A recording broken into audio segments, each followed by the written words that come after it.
This team turned it around. Jim Tracy was a big part of that.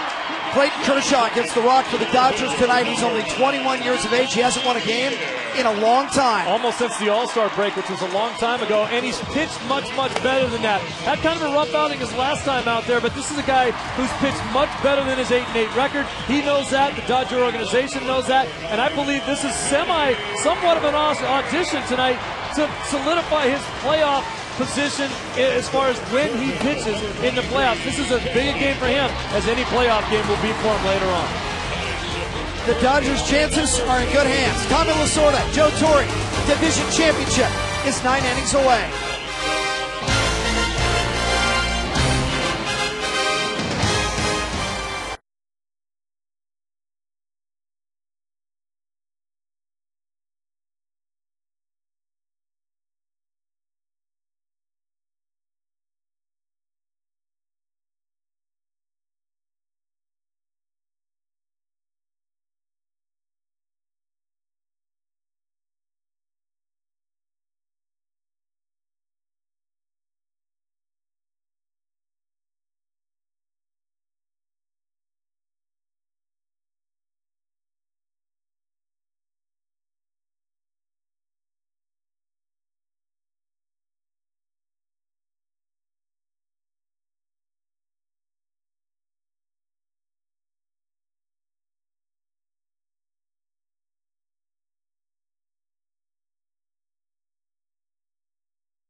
You may be. We're at Dodger Stadium, which is also Bedlam Incorporated. The feeling in the air, the passion is certainly in the air as the Dodgers take the field. Not in a do-or-die situation. There is still tomorrow. But for the Dodgers, fed up with their own inconsistency. Meanwhile, the Colorado Rockies are relishing every moment. Consigned to the bottom way back when they were 18-28 under Clint Hurdle. Then Jim Tracy took off, and they lost 4 of the first 6 games that he managed, and then all the pieces fell into place. They went on to go 71-36, and counting last night's win under Tracy, the Rockies are 72-36. The Rockies are also trying to do something historic. In 1951, the New York Giants were 13 games behind the Brooklyn Dodgers, and they beat them. In 1978, the Yankees were 14 games behind the Red Sox, and they beat them. And in 1914, the miracle Boston Braves were 15 games back and came on to win. Well, for the Rockies, on June the 3rd, they were 15.5 games behind, and should they sweep the Dodgers and win the division, they will then have overcome the largest deficit in baseball history to wind up in first place. For the Dodgers, they're not interested in history. In fact, they're fed up with the last road trip, and here are the Rockies they'll be facing tonight. Carlos Gonzalez in center field, Ryan Spilborghs in left, Todd Helton at first, Troy Tulowitzki, whose home run was the big blow last night, will be at shortstop. Garrett Atkins at third base. Chris Iannetta replaces Jorvit Torrealba behind the plate. Brad Hopp did not play last night. He wears out the Dodgers. He's in the lineup tonight. Clint Barmas at second base, and the 16-game winner Jorge De La Rosa on the mound. On the mound for the Dodgers, the 21-year-old left-hander Clayton Kershaw has not started since September the 4th against San Diego. He had a 2-inning relief appearance on Tuesday in Washington, but he missed nearly 3 weeks after separating his non-throwing shoulder running into the outfield wall back on September the 6th. His first pitch is to Carlos Gonzalez high. 1 ball and no strikes. Gonzalez hitting .287, 13 home runs, 29 runs batted in. Came over with Houston Street in the Mac Holliday deal. Fouls the pitch away, and a 1 ball, 1 strike count. Carlos from Maracaibo in Venezuela was originally drafted by the Diamondbacks at the tender age of 16. He's well put together, 6'1", 200-pounder. He won't be 24 until the middle of October. And the pitch is waved at and missed, and the count 1-2. Big curveball down and away. Clayton Kershaw with good stuff and a great curveball if he can get it over. And of course that's true for any and all of them. Kershaw looks down, getting a sign from Martin. The 1-2 pitch on the way. Fastball is swung on and missed, and he blows Gonzalez away. So 1 out. Let's take a look at the Dodgers with the leather. Ramirez, Pierre, and Kemp. Blake, Furcal, Hudson, and Loney. And the battery of Kershaw and Martin. The temperature tonight at the start of the game, 66 degrees. So there's definitely a feeling of fall in the air. At this stage last night, 73. And they say it might be a little bit cooler tomorrow. Ryan Spilborghs out of Santa Barbara fouls a fastball back, and the count 0-1. When you are a hitter and you know anything at all about Kershaw, you know with that fastball and great curve, he can strike just about anybody out. He struck out 13 Giants back in April. Off-speed pitch is fouled back with the curve, and the count 0-2. A lot of weight on the shoulders of a 21-year-old. He is 8-8, 1-1 against the Rockies this year, 2-3 lifetime. In some ways, however, there is not the tension and the pressure that we've experienced in the past. Curveball in the dirt. In the sense, both of these teams know that no matter what happens, they're both going to play in the postseason. If you turn the clock back to be in this kind of a spot, the loser goes home, period, end of season. But not now. The 1-2 pitch on the way to Spilborghs is taken low, ball 2. There are those, of course, who feel that should the Dodgers lose 2, so that the Rockies win the division, even though the Dodgers then would still be the wild card, the feeling in this town would be as if they already lost. So they're shooting for the moon. The 2-2 pitch on the way is swung on and missed, and down goes Spilborghs. So Kershaw strikes out the first 2 hitters, and now he'll take his chances against Todd Helton. The veteran hitting .324. Todd with 15 home runs, 86 runs batted in. In looking at past battles, and we look at Kershaw, Helton is just 2 for 9 against him. And the first pitch in for a strike, and the count 0-1. So Helton checking in at the plate. Todd for the year has struck out 72 times. He takes a breaking ball off the plate. 1 ball and 1 strike. He is the classic very good hitter where so many hitters will strike out on a certain pitch. So often he will be able to foul that pitch away. We'll see what he does tonight now against Kershaw. Fastball is swung on and missed. Letter high, 93 miles an hour, as if to say nothing fancy here. I'll throw it as hard as I can, see if he can catch up to it. So 1-2 to Helton. 2 down, first inning, no score. Kershaw ready, here he comes, breaking ball in the dirt. Roy Campanella, many years ago, referred to it as public enemy #1, and Kershaw has a dandy. Clayton also has good ratio, 177 strikeouts, 88 walks. Pitch to Helton is a look, strike 3 call. As if the Dodgers needed a lift. They have just been raised to the heavens by Clayton Kershaw as he strikes out the side. And at the end of half an inning, no score.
Now we'll take a look at the Dodger lineup, and it would be COL Pierre in center field, and then Matt Kemp, Manny Ramirez and Casey Blake, James Loney, Orlando Hudson, Russell Martin, and Clayton Kershaw.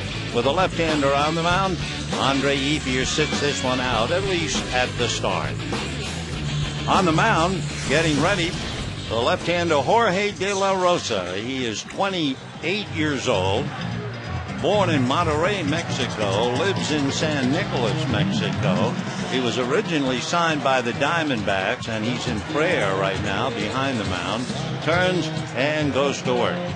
Signed by the Diamondbacks 11 years ago, and he has bounced around. Among others, Boston, the Braves, the Dodgers, the Giants, and Yankees were all after him when he was pitching in Monterrey, and Arizona got him, but he didn't pitch much for them at all, except in the low minors. COL hitting right-handed takes a strike, and they count 0-1. Rafael hitting .269, 9 home runs, 47 runs batted in, hitting .298 from this side of the plate. The strike one pitch on the way, fastball outside, 1 ball and 1 strike. De La Rosa, a very good pitcher indeed. And he and Dodger legend Fernando Valenzuela were teammates with Hermosillo in the Mexican League. Fastball is a big chopper to Tulowitzki.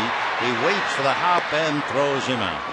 So COL grounds to the other shortstop, one away, and Juan Pierre will be coming up. There are a lot of awards that ball players receive over the years, and Juan Pierre was honored tonight in pregame ceremonies. He won the Roy Campanella Award, and he is indeed a fitting recipient of the award. Roy's daughter made the presentation before the game. Campy was an unusually wonderful human being, and Pierre falls right into that category. He shows bunt and takes low, ball 1, 1-0.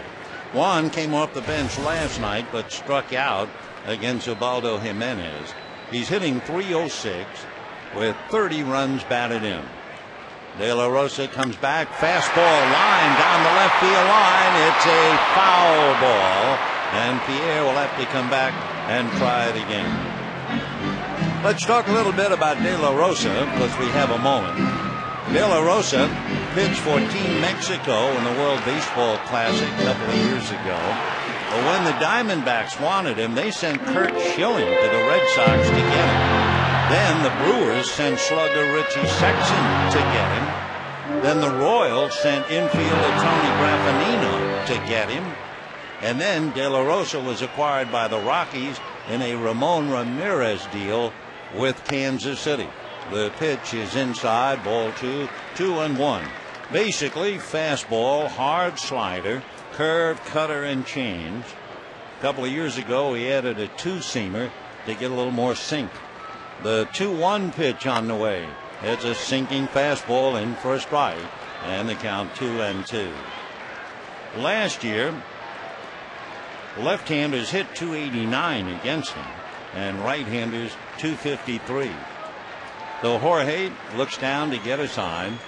Now the left-hander ready, and the 2-2 pitch on the way, and Pierre pulls it foul outside of first, banging up against the protective railing and into the Colorado dugout. Against left-hand starters this year, the Dodgers are 12-9 at home, and overall 26-20. De La Rosa holds the ball at his chest, looks in to Reed Ionetta, and his 2-2 pitch on the way. Fastball grounded to Helton, backs up for the hop, feeds his man coming over just in time. Boy, what a foot race. Pierre charging down the line, and De La Rosa quick over to cover. So 2 down in the first inning, and the batter is Matt Kemp.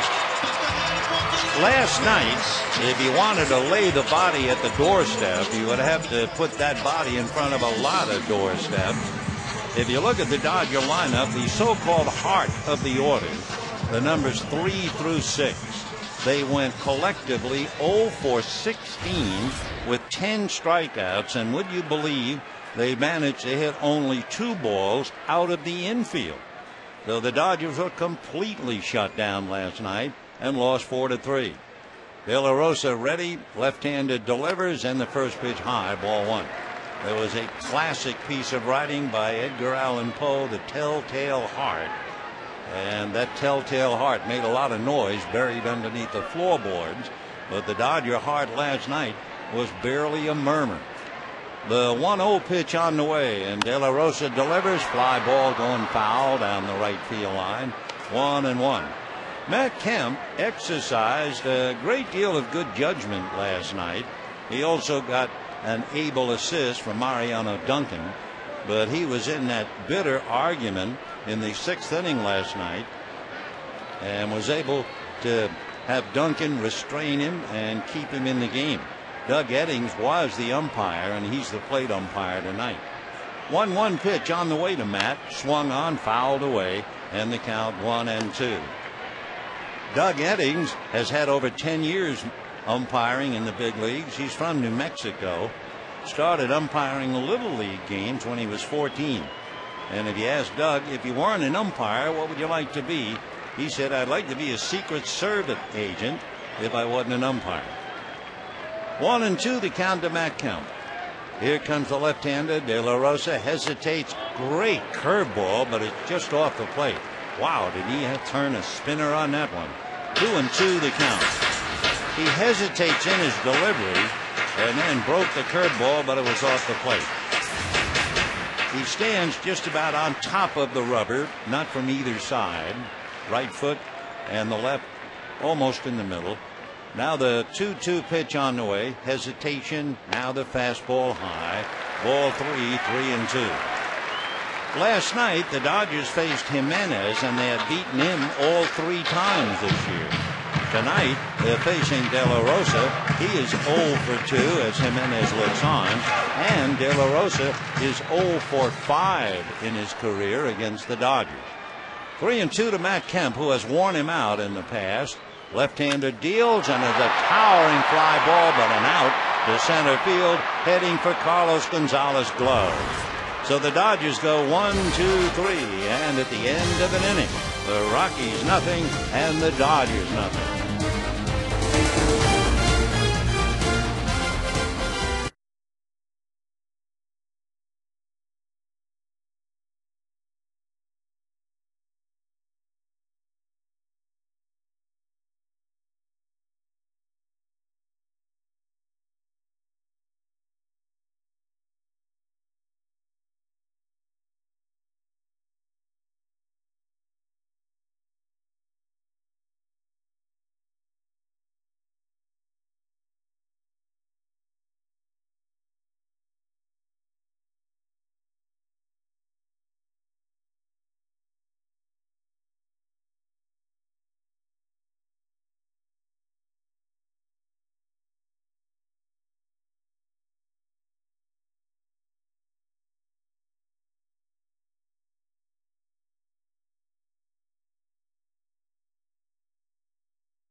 with his thoughts in the Colorado dugout.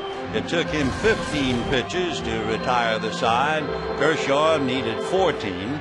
So we go to the second inning, no score. Troy Tulowitzki, Garrett Atkins, and then Chris Iannetta in that order.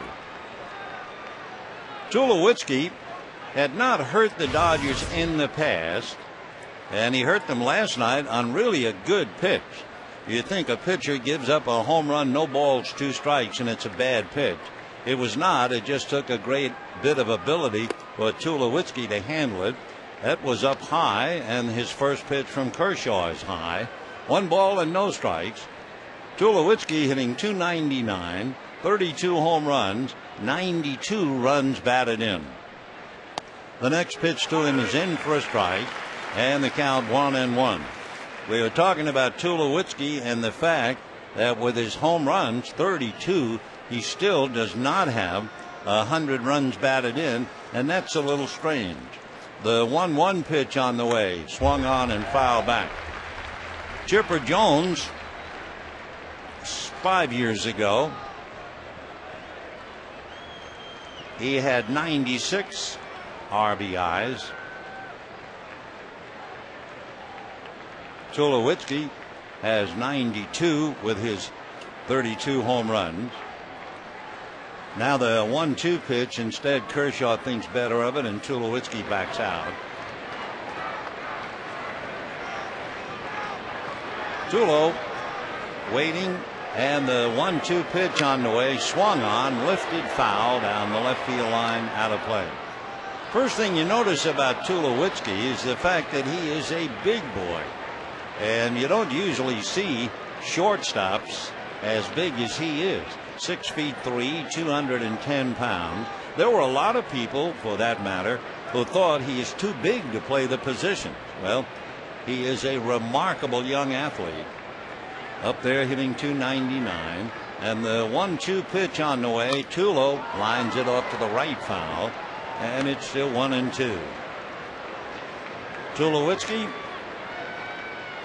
as a rookie shortstop a couple of years ago, he had the best fielding percentage all time by a rookie shortstop. Turned in an unassisted triple play. I mean, he had the mark on him right away. The 1-2 pitch, he goes after a high pitch and strikes out. It's pretty hard to handle that pitch very often. He got away with it last night, but not going after one from Kershaw up there. So bad ball, down he goes.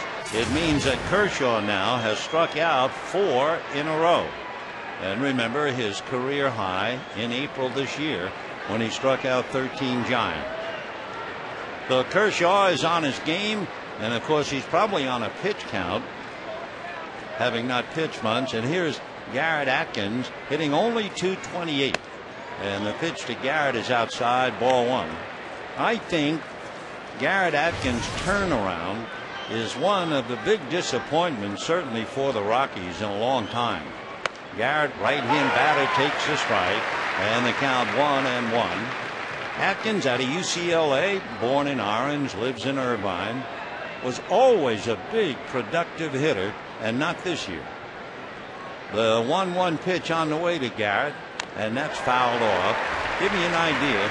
In 06, Atkins had 29 home runs and 120 runs batted in. In 07, he had 25 home runs and 111 runs batted in. Last year, 21 home runs, 99 RBIs. He looks at a pitch low, and so here he is in October with 9 home runs and 48 runs batted in. Garrett also feels, and has spoken about it, that this figures to be his last year in a Colorado uniform. 2-2 the count. Here comes Kershaw, fastball, foul back, and Atkins, a 3-time All-American at UCLA, hanging in there. For Garrett, growing up in these parts, he spent a good part of his time here at Dodger Stadium, sitting and dreaming, and he has had a good career, and it's far from over, I'm sure. 2-2 pitch is fouled away again. He was a 5th-round pick by the Rockies out of UCLA 9 years ago.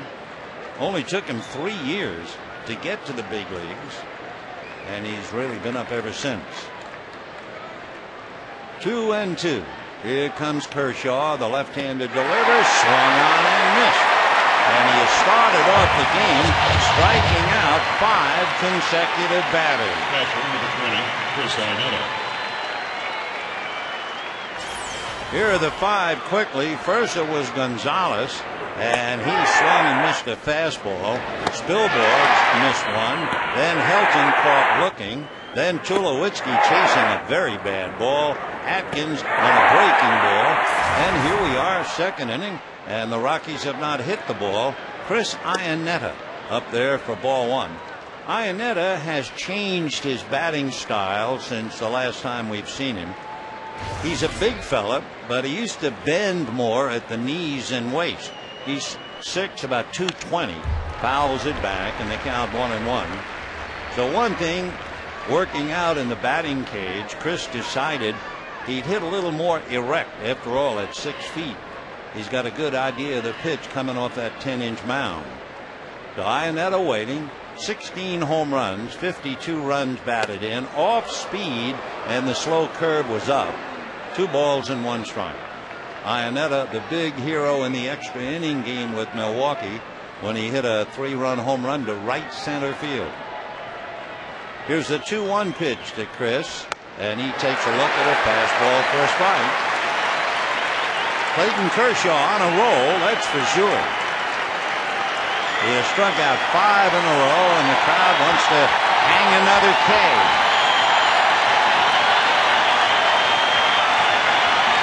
Two balls and 2 strikes, and the fastball fouled back. I don't think we've heard a roar like this for a Dodger game maybe since Sandy Koufax. Ramon Martinez struck out 18 one night against Atlanta. And this crowd is really pumped up. And it's Kershaw doing it. The 2-2 pitch to Chris Iannetta. Fastball is low. Ball 3. Might have been overthrowing a little bit. Well, you can just imagine he's 21 years old. It's one of those do-or-die games. Crowd is lifting him to the heights, and he's bringing the crowd up there with him. Now the 3-2 pitch to Iannetta. Fastball stroked into center. Here comes Pierre to grab it.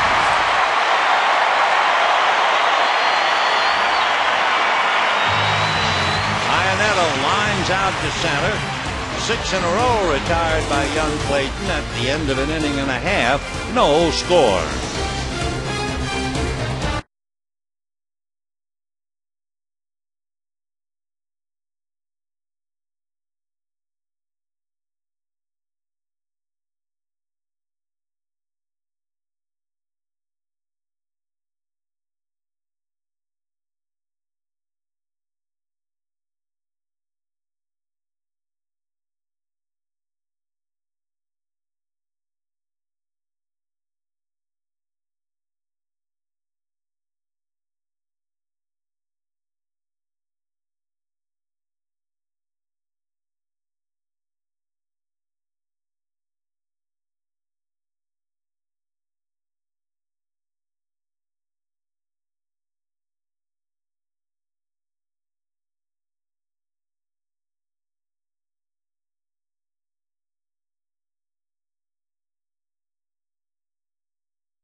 To him, struck out 5 batters in a row, and then got Iannetta on a line drive.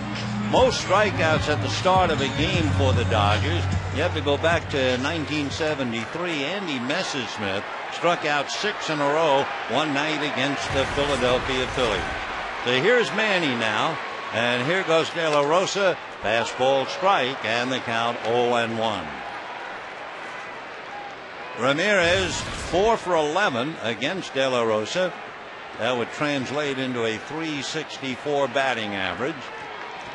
Now the strike one pitch on the way, and that's a check swing. They're going to look. Swing, says Brian Gorman, and the count, no balls and 2 strikes. We're always talking about chips off the old block, sons of Major League. Well, we have 2 umpires in this series whose dads were excellent Major League umpires, Brian Gorman and Hunter Wendelstedt's fathers, Harry Wendelstedt and Tom Gorman. Here's the strike 2 pitch coming up to Manny. De La Rosa delivers a drive to the gap in right center on his horse. Gonzalez making a rolling, diving catch for the out. Whoa, what a play. The man from Maracaibo, Venezuela. And from Manny going back to the dugout, robbed of an extra base hit. Carlos Gonzalez. Great speed, diving catch, sprawling on the grass, rolls over, holds the ball high in the air. And Ramirez has to go back to the dugout. A brilliant play. 1 away, and the batter now is Casey Blake. De La Rosa ready, and a big slow curveball in for a strike. Take a look. There's the catch. And then the ball rolled up, and the out apparently had been called by Hunter Wendelstedt. So the Dodgers lose a big play. Here's the strike 1 pitch, little roller up along third, foul. Casey comes back 0-2. So because of the importance of the game, let's take another look. Now, it's not for Gonzalez to call safe or out, catch or no catch. It's up to the umpires. Here it is. He seems to glove it, then he hits the ground, and then the ball comes out. So it's up to the umpires to rule, did he have possession or no? And in this instance, they call the out. Brian Gorman at first, Hunter Wendelstedt, the umpire, at second. Strike 2 pitch, strike 3 called. And so Casey Blake, after an 8-game layoff, has now struck out 5 straight times before last night. Slow curveball catches the corner. 2 down. James Loney coming up. Light breeze blowing out to right field. No score, second inning, and fall is in the air. That's for sure. James hitting .281. 13 home runs, 90 runs batted in. De La Rosa trying to win his 17th, and his first pitch, good curveball in for a strike.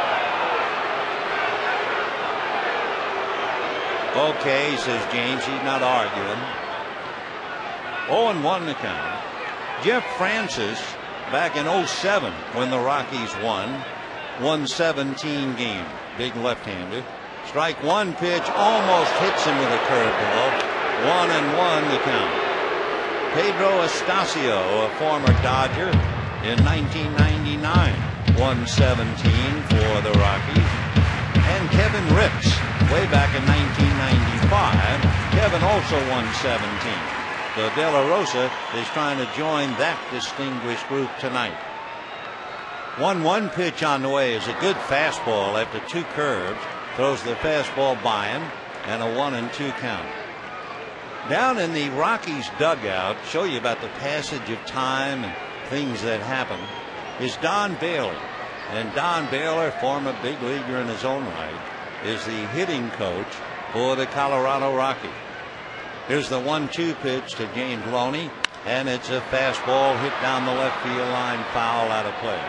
Well, to show you the passage of time, back in 1995, Don Baylor was the manager of the Colorado Rockies. And one of his players on that club was Eric Young. And here we are 14 years later. Don Baylor is the hitting coach, and on the club, Eric Young Jr.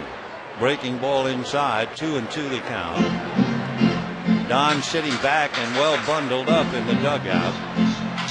In 1995, when his dad was playing for Don, Eric Young was 11 years old. 2 balls and 2 strikes the count of James Loney. De La Rosa's fastball is hit foul right into the Colorado dugout. Count remains 2 balls, 2 strikes, 2 out. Second inning, no score. Clayton Kershaw and Jorge De La Rosa. The outfield is split. Big gap in right center on Loney. Gonzalez shading to left center, and Spilborg's up a little bit in left field. The next one in there, strike 3 call. So De La Rosa trying to answer Kershaw. Strikes out 2. Carlos Gonzalez had got away with something in center field, and we have no score.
No score. Brad Hoff, followed by Clint Barmes, and then the pitcher, Jorge De La Rosa. What we assume is a sellout crowd. A lot of folks still trying to come in. So Brad Hoff, despite the fact he hit .250 in the past against Randy Wolf, did not make an appearance last night. Brad takes a strike, and the count 0-1. Last year, he hit .282 against left-handers, so it's not as if he's had a lot of problems. He takes low, 1 ball and 1 strike. A left-hand hitter with more than 20 home runs, one of 3 Colorado left-handers with 4 or more.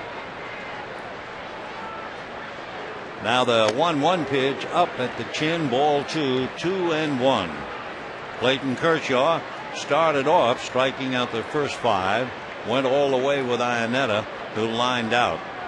Now the 2-1 pitch to Brad Hopp, and he holds up on a strike. 2-2. Hopp in his career has just worn out the Dodgers. Let's take a look and see what he has done against Clayton Kershaw. 4 for 9, 2 home runs. Same old Hopp. 2-2 pitch, slow curveball, got him looking. Boy, did he set him up for that breaking ball, and Kershaw just dipped it in there. So 6 strikeouts. Only man to hit the ball is Chris Iannetta, and Hopp goes back, 1 away. Clint Barmes coming up. Barmes hitting .246, but he has 23 home runs. Kershaw's breaking ball in for a strike. 0-1 to Clint out of Vincennes, Indiana. And the strike one pitch on the way. Barmes hits a little roller. Blake was deep. Barehand pickup, off balance throw, got him.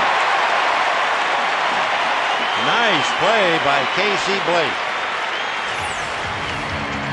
Barmes is certainly not the fastest man on the Rockies club. You may remember he was thrown out at the plate last night in the 4th inning. But it still took an excellent play by Casey Blake to get him. 2 down in the 3rd. Kershaw has retired 8 in a row. And here is De La Rosa, who has 7 hits. Kershaw delivers fastball for a strike, 0-1. De La Rosa struck out about half the time. He does have 3 RBIs and a couple of doubles. Now the strike one pitch, waved at and missed. The only problem for Kershaw striking out everybody is that you have to make some pitches. He made 38 in the first 2 innings. And he is trying to punch out De La Rosa. Crowd wants him to do it as well. And the big breaking ball, strike 3 call. 7 strikeout out of the 9 men that he has faced. And at the end of 2.5 innings, no score.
Bottom of the 3rd inning, no score in the ball game. Clayton Kershaw, a 10-pitch inning in the 3rd.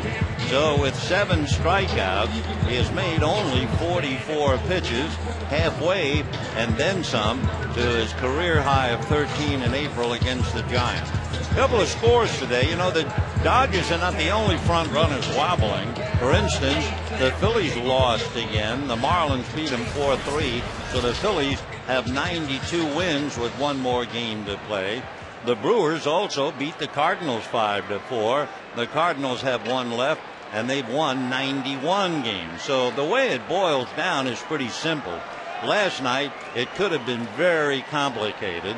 And here's the first pitch to Orlando. Lifted to right field. It's playable. Brad Hopp is right there and puts it away. 1 pitch and 1 out. Hudson, by the way, was hitting .500 against De La Rosa, and the batter is Russell Martin. But it is boiled down simply to this. If the Dodgers win the division, they stay home, and they open up Wednesday against the St. Louis Cardinals here at Dodger Stadium. If the Dodgers should lose tonight and tomorrow, they then would become the wild card, and they will have to leave Monday to go and play Philadelphia. So Russell Martin checks in against De La Rosa. Martin with a home run and a walk last night. Shows bunt, takes a strike as he pulls the bat out. 0-1 the count to Russell. Appears to be dismayed by the call by plate umpire Doug Eddings. Martin hitting just 182 against De La Rosa, 2 for 11. Russell with a 250 batting average, 7 home runs. De La Rosa turns, hesitates, comes with a breaking ball. That's in for a strike. 0-2. He is not as electric as Kershaw. In other words, he's not throwing 94 and just blowing the hitters away. But he is a knowledgeable pitcher who's retired 7 in a row. And the strike 2 pitch up with a breaking ball. 1-2. De La Rosa, 28 years old. He was 28 in April.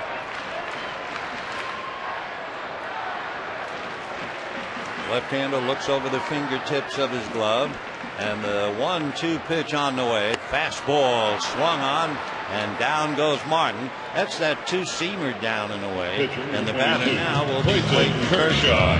Third strikeout for Jorge De La Rosa, and Clayton checking in at the plate. Kershaw with the bat. He has managed 5 hits. He has 2 runs batted in. And he has struck out about 33%, which is very good for a pitcher. De La Rosa's fastball is snapped low. 1 ball and no strikes. That fastball hurried up there at 95. 1 ball and no strikes. Back he comes with a strike to even it up. No score, bottom of the 3rd, the Rockies and the Dodgers. Rockies have won 5 straight. Dodgers have lost 5 straight. And the 1-1 pitch, another fastball at the knees, got the corner. 1-2 the count. So we have 7 strikeouts for Kershaw, and somebody hollers out of the Dodger dugout, and somebody is kicked out. Now let's see who it is. And coming out is Joe Torre. We'll see if Torre was the one kicked out or not. Russell Martin has walked the length of the dugout. I can't believe that he kicked Martin out, but Martin immediately stormed to the far end of the dugout and disappeared. So Martin is gone. Whether Eddings kicked him out, having been out on strike, remains to be seen. Well, there are the Dodger pitchers along with Jason Repko in the far end. It's always a tough moment to lose a regular player in a high-pressure game like this. It is particularly difficult to lose him when he's in the dugout. You know, if he makes a big show at the plate and incites the crowd, you can understand. So let's wait and see. Torre went out. Eddings nodding and talking to him. Joe turns, walks back to the dugout. All I know is when Eddings gestured, we looked in the dugout, and Martin left the scene. So Bob Schaefer is going down back to the clubhouse. Meanwhile, the 1-2 pitch, Kershaw swings, fouls it at the plate, and the count remains 1-2. So we're looking right now for Brad Ausmus, because if Martin was kicked out, you would imagine Ausmus would be putting on the gear. We'll just have to wait and see. 1-2 the count to Clayton Kershaw. Now the left-hander De La Rosa ready. Here he comes, and it's strike 3 called. And so for Clayton Kershaw, hoisted on his own petard, as they would say. 4 strikeouts for De La Rosa, and at the end of 3, no score.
Russell Martin was not kicked out. He's taken over behind the plate. Now let's go back to see a sequence. It involved Martin, however. His first pitch, remember, he pulled away and stands at the plate somewhat in disbelief that it was called as a strike. He strikes out and he goes back to the dugout. Then a pitch to Kershaw. The Dodgers thought that was low, and Eddings called it a strike. And the voice coming out was Bob Schaefer. And he's saying fertilizer. And so Schaefer left the dugout, kicked out by Doug Eddings. It was interesting because Martin left the dugout at the exact same time before Schaefer left. And at first it certainly looked like maybe Russell had gotten the boot. Interesting game. We've had 11 strikeouts in 3 innings. That's a strike to Carlos Gonzalez. Gonzalez struck out in the first inning, got away with something in a sense on the ball hit by Manny Ramirez in the second inning. Caught it in the air. When he hit the ground, it trickled out, but they gave him the catch. 1 ball and 1 strike.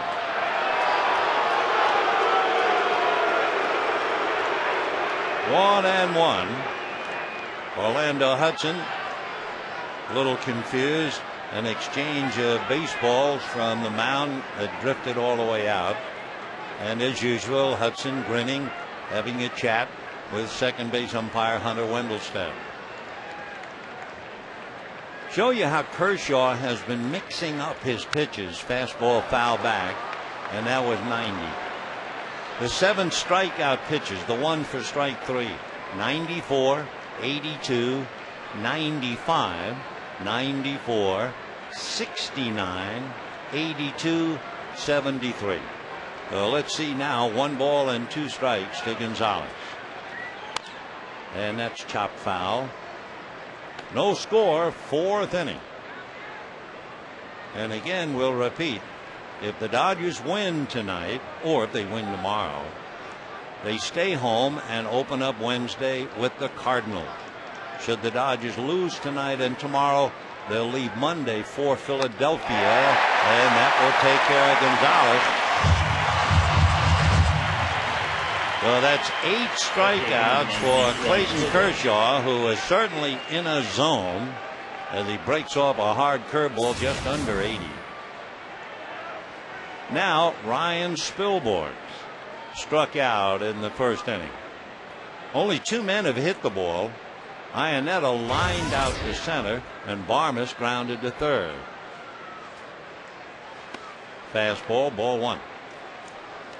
Dodgers had made it a habit of beating the Rockies until last night. Dodgers had beaten them 12 out of 15. Now it's out of 16. Ball 2. Dodgers won 7 of 9 at Coors Field in Denver, and they've beaten the Rockies 5 out of 7 here.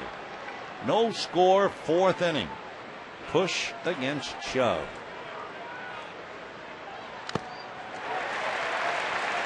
Two and one.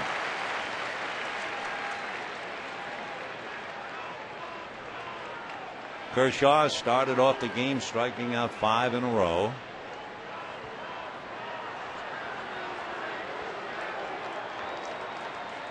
Two and one. Boy, he is not only thrown hard, he had 93, but he's had tremendous control. 2 balls, 2 strikes.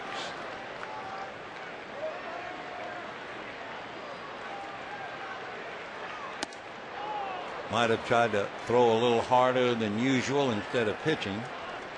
3-2. He went in deep into the count with Iannetta, who then lined out to Juan Pierre. Fouled away. That fastball clocked at 87. Well, we used to talk about Big D. That was Don Drysdale. Then we talked about Little D. That was Don Sutton. Now we have another D, but maybe not only from Dallas. He might be the Big K. And there you have it. A slider for his 9th strikeout. I would say the Big K. And the batter now, Todd Helton. 21, living a dream and in the zone. And here's our Aflac trivia question. Who was the last pitcher with 20 or more wins for the Dodgers? 20 or more. Well, here's Helton. Fastball. I mean, everything is right around the plate. Helton, of course, has battled some great pitchers through the years. 0-1 to Todd. Helton, 36 years old, promptly strokes it into right field, and the crowd groans. You know, when you look at Todd Helton, there are only 5 players in Major League history with a .325 batting average, 400 on base percentage, .570 slugging percentage. Todd's one of the 5. I mean, we're talking Lou Gehrig, Albert Pujols, Babe Ruth, Ted Williams, and Todd Helton. So a 2-out single to right field, and that'll bring up Troy Tulowitzki. Tulo swung at a very bad ball and struck out. Last night he swung at a bad ball and hit a home run. Ball 1. When Tulowitzki hit that home run last night, it gave them a boost. Most of his home runs, in fact, 25% of them, more than that even, almost half of his home runs have been go-ahead home runs for the Rockies. So he has 32, 13 of them have put the club ahead. 1-1.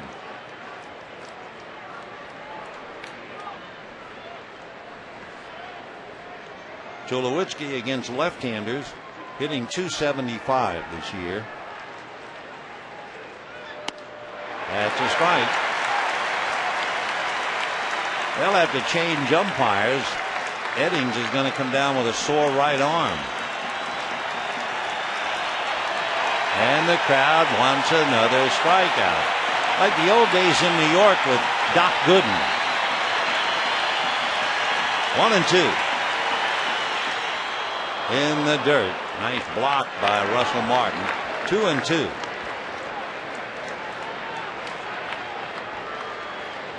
You wonder about a catcher catching somebody throwing hard. Some of them have sponges inside the glove. I remember years ago that I knew a catcher who used a falsie inside the catcher's mitt. 2-2. And that's going to go foul out of play. Though Tulo is still there.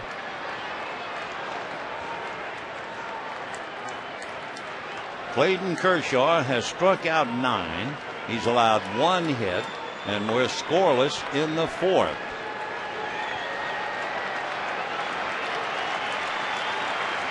Two and 2 to Troy Tulowitzki.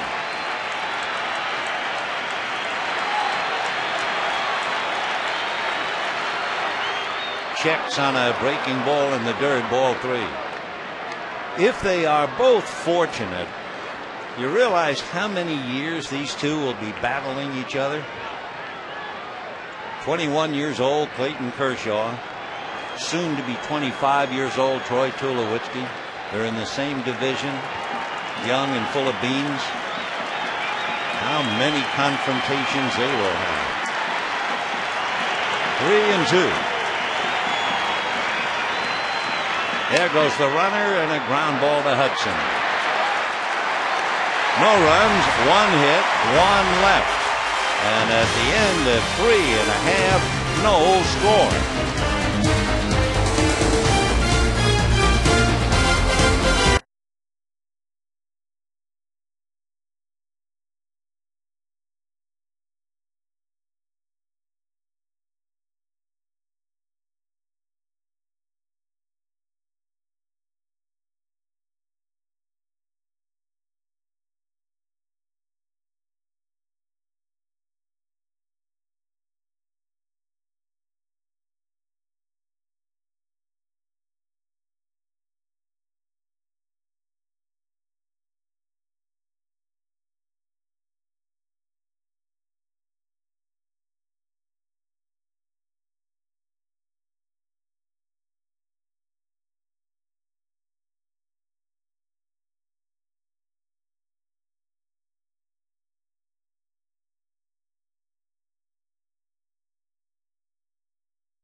The last pitcher with 20 or more wins for the Dodgers.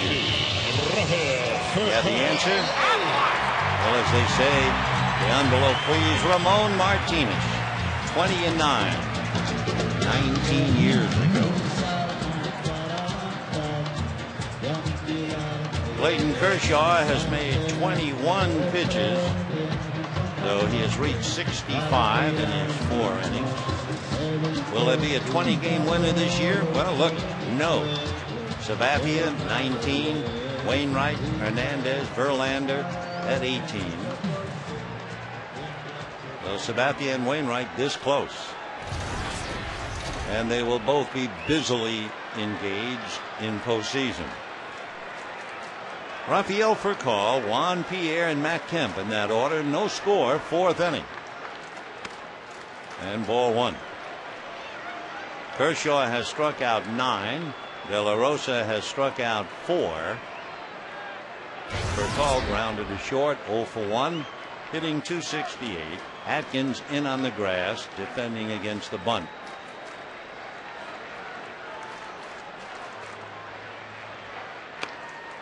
Low fastball, 2-0 the count.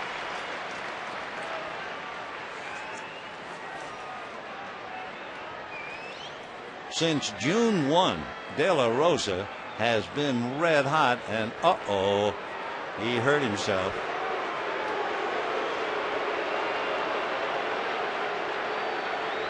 Boy, that would be a terrible blow to the Rockies. You know, since the 1st of June, De La Rosa has gone 16-3. See if he did something to the groin, being left-handed, raising and then striding.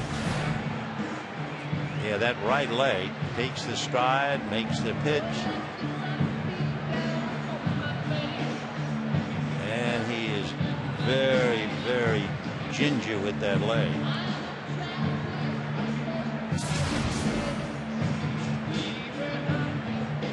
Boy, at this stage of the year, going into the playoffs, to lose a 16-game winner. And it looks like he's coming out. So the Rockies suffer a terrible break. De La Rosa, the way he acted, it would appear it's high up. If I had to guess, it's a groin, but we'll find out.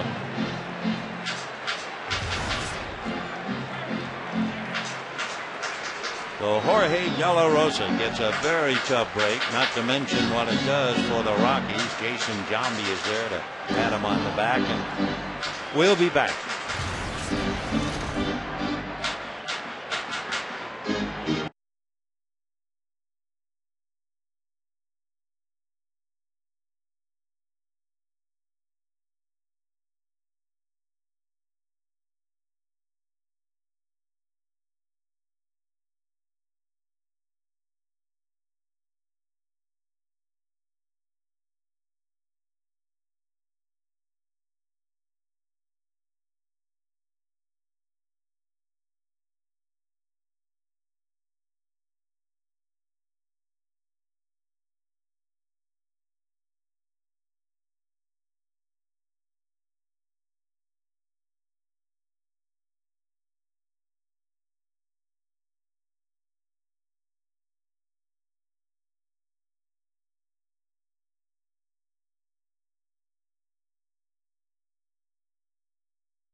Rockies under a full head of steam. Jorge De La Rosa, the top left-hander in the league with 16 wins, one game back of the Dodgers, and certainly a good chance to get even with De La Rosa on the mound. And Jorge, I believe it's only a guess, but it would look like maybe a groin pull. And so the veteran Jose Contreras comes out of the bullpen. Born in Cuba, and Jose lives now in Managua in Nicaragua. He's got some years on him. They say he'll be 38 years old. And he was originally signed by the Yankees in 2003 after pitching for 7 years with the Cubans, with the Cuban national team. And he was nicknamed El Titan de Bronze, the Titan of Bronze, as the Cuban ace. And he got that nickname from, of all people, Fidel Castro. The name originally belonged to a general who led the Cuban Liberation Army against Spain way back in the 19th century. It is not true that he was born in the 19th century. That's just one of the gags that players always talk about, his age. Jose Contreras began warming up. To give you an idea, there was no one throwing. No one even thought about throwing. After all, the starting pitcher, De La Rosa, had retired 9 in a row and then hurt himself on the second pitch to Rafael Furcal. So Contreras began warming up on the grass in front of the mound. He knows how long it takes to warm up, and since he's replacing an injured pitcher, we do have the luxury of time. So instead of me just jabbering away, we'll go back and we'll return after this.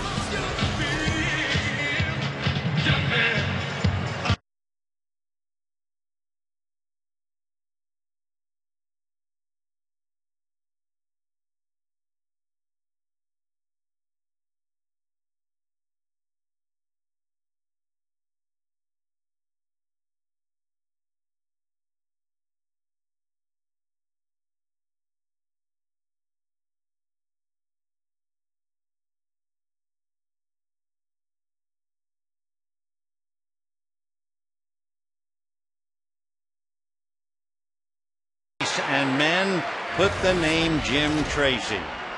He had everything going his way, but now he loses his ace, and a 2-ball no-strike count to Rafael Furcal. That's a strike. Should Furcal walk, the walk would be charged to De La Rosa. Contreras is a big fella, 6'4", maybe around 245. Line drive into right field, base hit. So the Dodgers come up with their first hit at the expense of a pitcher who had barely warmed up. There are things you just can't fight, aren't there?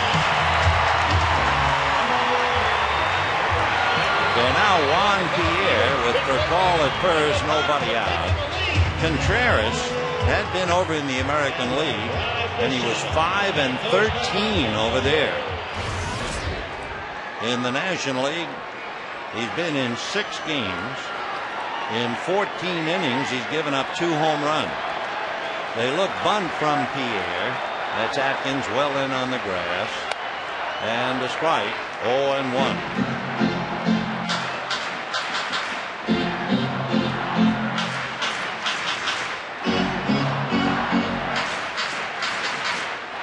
Juan checking with Larry Boa. Furcal held on by Helton. No score, bottom of the 4th. Rockies get a terrible break. Little ground ball, charging Barnes. The out, down to second goes Furcal.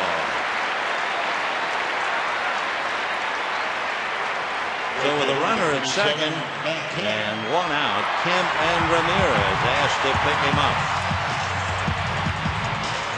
It was way back in 2002 when Jose Contreras was deeply involved in Cuban League play, and he was pitching for his home team.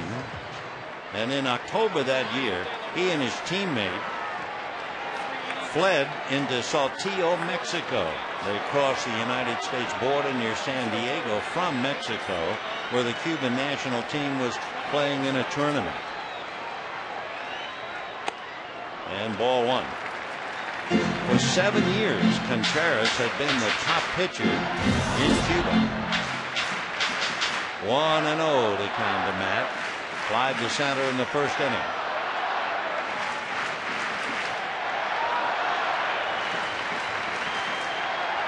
One ball, no strike. 1-1, and according to the gun, that was a 97-mile-an-hour fastball.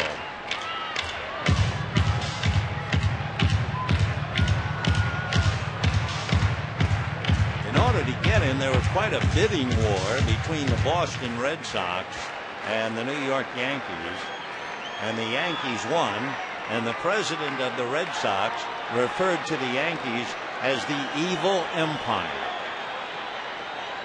Fastball hit to short. Stumbling is Tulowitzki, but get him in anyway, and over to third base goes for a call. But Tulo almost fell down, and he was still able to recover, and that will bring up Manny Ramirez.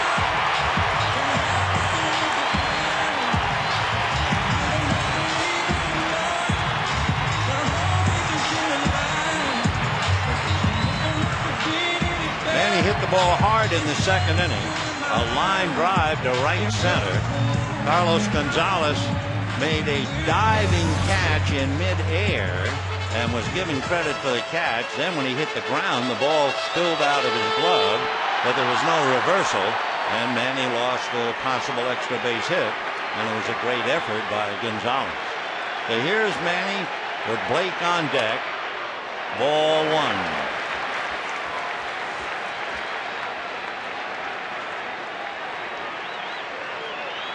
Ramirez 4 for 21 against Contreras, hitting just 190. He has for call at third with 2 out. That's inside, 2-0. As we always do with a runner at third, we check. Over in the American League, Contreras, who was in 21 games, had 8 wild pitches. Over here, in 6 previous games, no wild pitches. And for call at third, he'll take a run any way he can. Remember, the Dodgers got a run last night on a wild pitch. And that's line to right. Hawk comes in to handle it. So Manny has hit 2 balls hard, but he is still 0 for 2. And the Dodgers leave for call at third. And at the end of 4, no score.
Osvaldo Jimenez, Yorvit Torrealba, and Bob Apodaca, the pitching coach, talking to Jose Contreras. No doubt the conversation in Spanish. Well, Torrealba seems almost to be lecturing the big guy who came in and got the side out. And we go to the 5th inning, no score. If we get a report on De La Rosa, we will certainly pass it along to you. By the way, when Kemp grounded to short and Ramirez lined out, you might be interested to know, in the series, so far 2 games, the Dodger 3 through 6 hitters are now 0 for 22. Ball 1 to Atkins, who struck out in the 2nd inning. Now, there was somewhat of a lengthy delay. We'll see if there's any effect on Kershaw. And ball 2. Boy, he was really in a rhythm.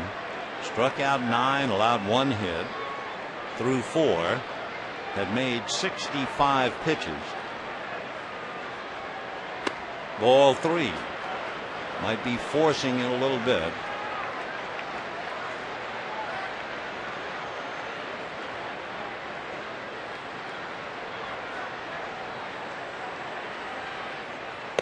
Down the pipe, 3-1.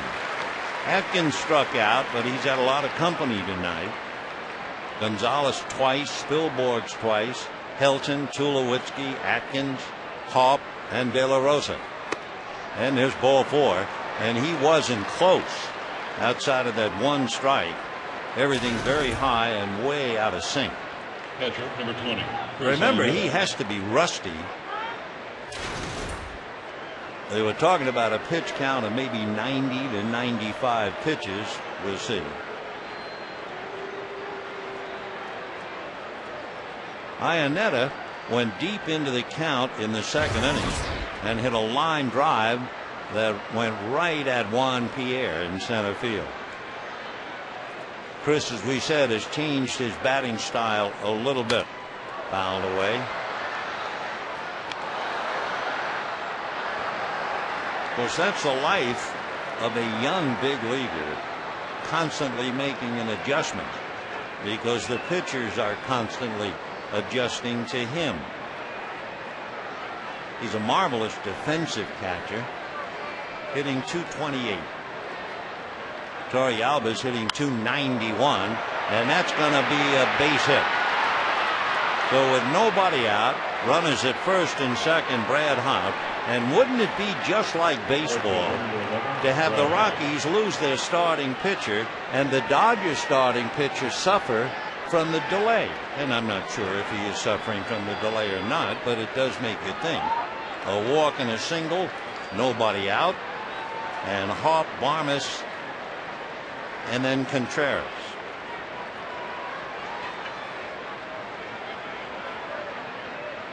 Atkins at second, Iannetta at first, so there's no speed out there, and there's no speed with Haupt at the plate either. That's a strike. Brad Haupt, who has been such a pain in the neck to the Dodgers throughout his career, has grounded into 16 double plays. 0-1 to Brad from Fort Worth. So the boy from Fort Worth facing the boy from Dallas. 1 ball and 1 strike.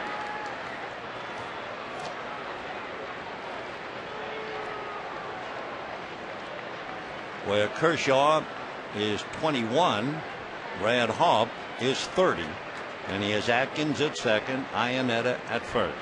No score, 5th inning. He's still throwing hard, 92, 1-2 the count. Haupt is a very much of a free swinger.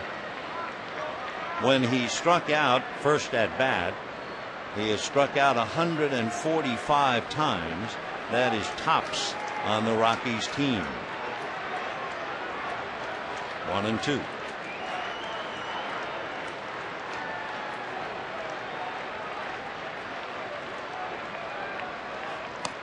Breaking ball just off the plate, low slider, and it ran away at the last moment. Crowd, of course, wants every pitch a strike.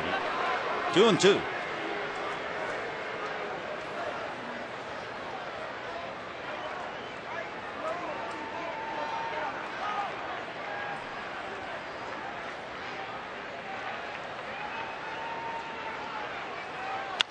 Great ball down to short. They get one. They get the two. So they were looking for that double play from Brad Hoff. And he obliges, hitting into his 17th double play. Taking third is Atkins, but that certainly slows down the rally. Kind of an underhanded feed by COL. That's a little different. But they got the job done.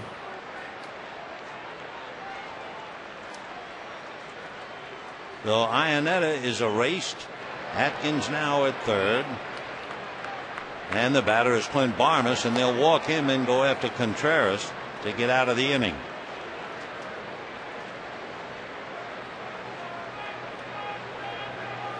Jose Contreras, coming over from the American League, has had 2 at-bats, and he has struck out once. No idea whether he can swing the bat or not. So in a moment, Barmes will be aboard to put runners at first and third. And as we did earlier, we check Kershaw. And with a runner at third, it's always a problem. He has 11 wild pitches. Number 54, Jose Contreras. So Contreras coming up.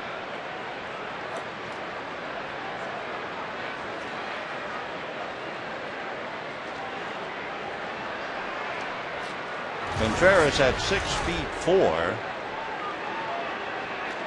so he gives you a good strike zone.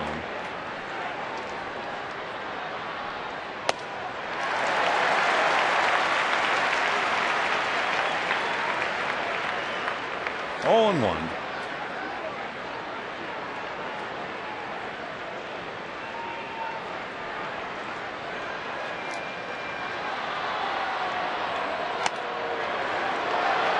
One ball and 1 strike. You can see Contreras, he was backing away from a pitch that missed the outside corner. So you can tell he is not accustomed to taking an at-bat. 1-1.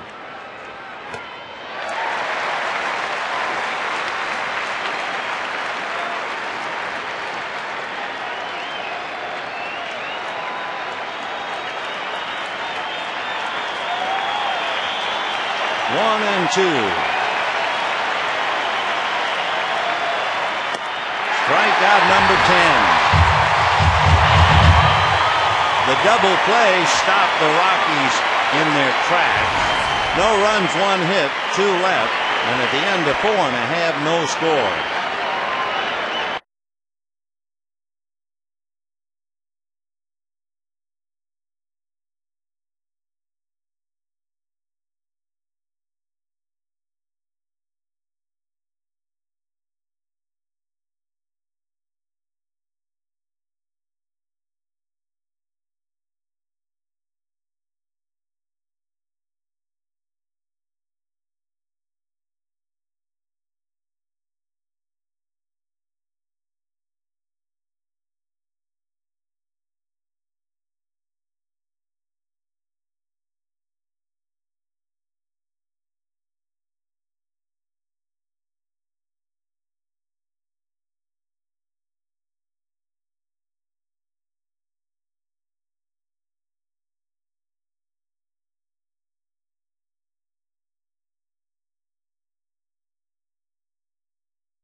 Up to speed with the AT&T Rapid Rewind.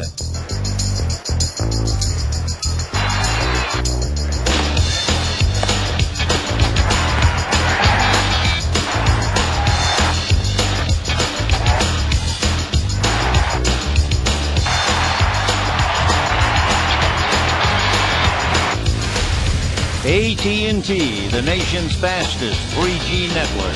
AT&T, your world delivered. No score, bottom of the fifth inning, and it's Casey Blake to start it off with a strike, 0-1.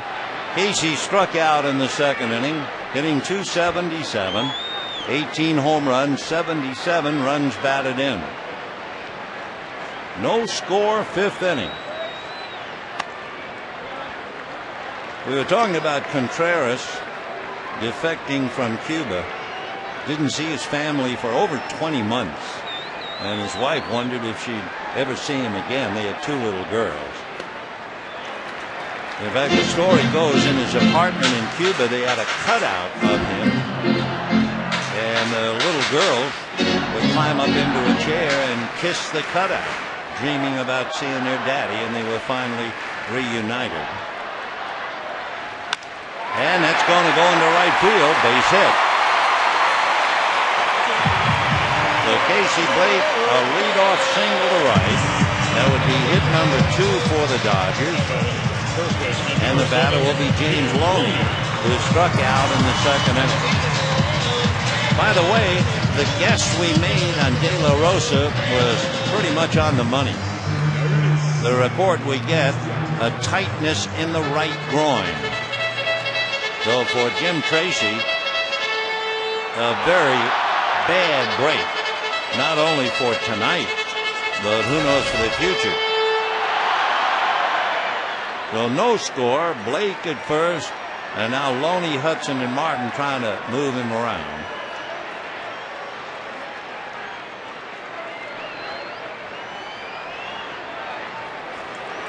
Casey Blake does not do a lot of running.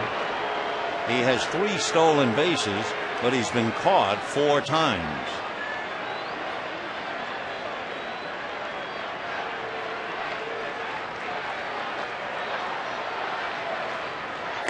Fastball, ball 1.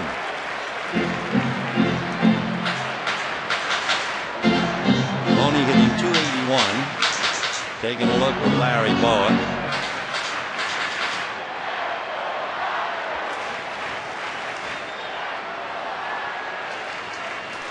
I'm just thinking about the background of Contreras when he was in Cuba. He was the best pitcher on the island. He had an elderly mother and father.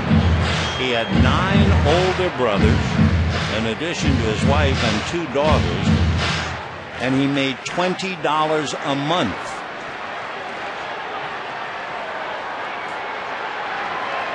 One ball and no strikes. 1-1. Contreras, when his services were up for bid, finally signed that big contract with the Yankees. Something like $32 million after making $20 a month in Cuba.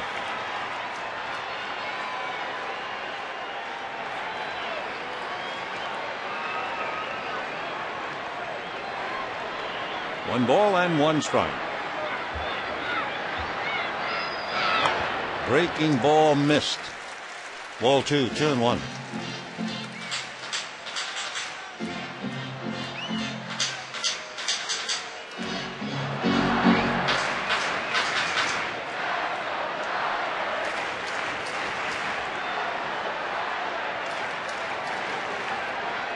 No score, 5th inning. Blake at first.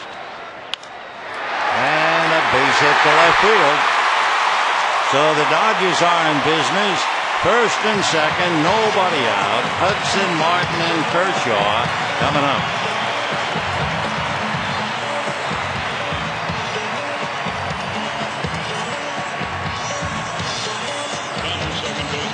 Jim Tracy gesturing to his infield.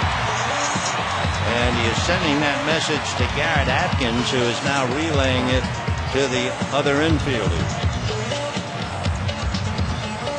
He'll go to the mound. You know, another interesting story about Contreras before he pitches. His father died in Cuba, and he couldn't go back there. He was banned from the island. So he, with quotes around the word, attended the funeral from his cell phone. He had a picture of his dad on a table with 2 candles on it. He was on the phone talking to his mom all the time. How about that for a heartbreaking moment in your life? Well, now here he is, first and second, in a lot of trouble. Nobody out, 5th inning. And Orlando Hudson, ball 1. Hudson flied to right on the first pitch he saw from Jorge De La Rosa. Remember, he was hitting .500 against the left-hander. We talked about double plays with Brad Hobb. Well, Hudson has grounded into 15 double plays. Foul back. 1-1. No runs, 2 hits for the Rockies. They've gotten a runner to third. That was Atkins, and they left him. No runs, 3 hits for the Dodgers. They had Furcal get to third and left him in the 4th inning. 2 on, nobody out. 1 ball and 1 strike.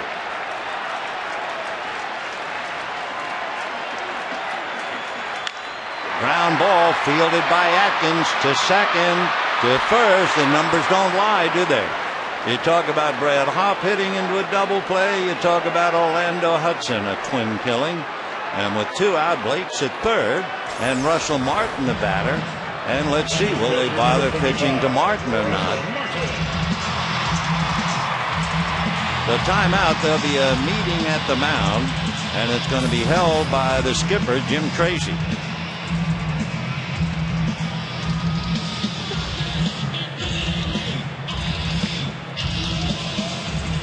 Now, your first thought is, well, heck, they're not going to mess around. They'll just put Martin on and go after Kershaw. There's no decoy. There's no one throwing in the Dodger bullpen. Don Mattingly talking to Kershaw. Mattingly, of course, with his Yankee connection, certainly knows about Jose Contreras. Contreras actually played for the Yankees in 2003 and 2004, so Don would know him very well. So they are going to walk Martin. And in a moment, Clayton Kershaw. Kershaw struck out, but that was against De La Rosa. So as Yogi would say, kind of deja vu all over again. A double play by Hopp. They walked Barmes intentionally and struck out Contreras. Now a double play by Hudson, and they walked Martin intentionally with 2 out, and they'll go after the Dodger pitcher, Clayton Kershaw.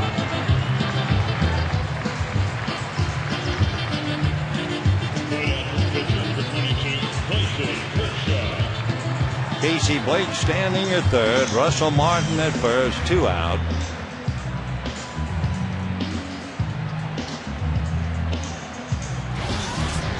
Among other things, and of course when you're the manager, you want to cover everything.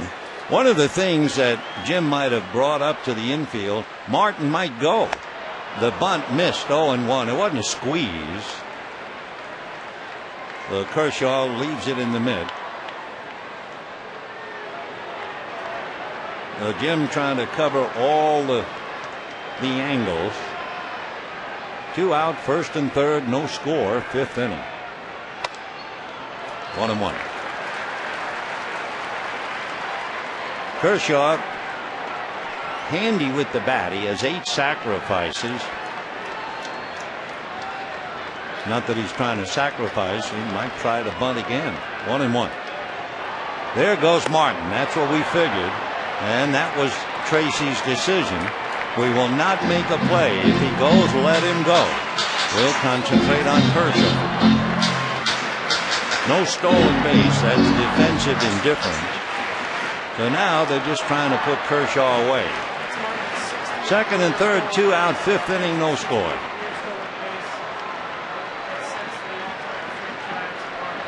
Now, in this condition, the official scorer says we're going to call it a stolen base. 2-2. Okay. They say in Hawaii, no big thing, brother. Well, the deuce is wild. 2 balls, 2 strikes, 2 out, 2 on, and number 22 at the plate.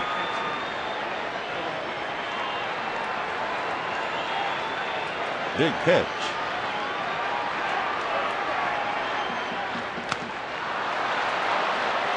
Just did get a little bit of it.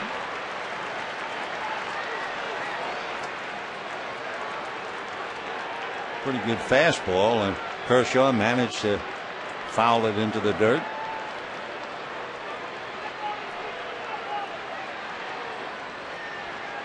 On deck, Rafael for call. Now it is Contreras who is in some trouble. Tracy really sweating it out. That was the pitch he wanted. Put the pitcher away and end the inning. Instead, he's on the edge of loading him up for Rafael for call.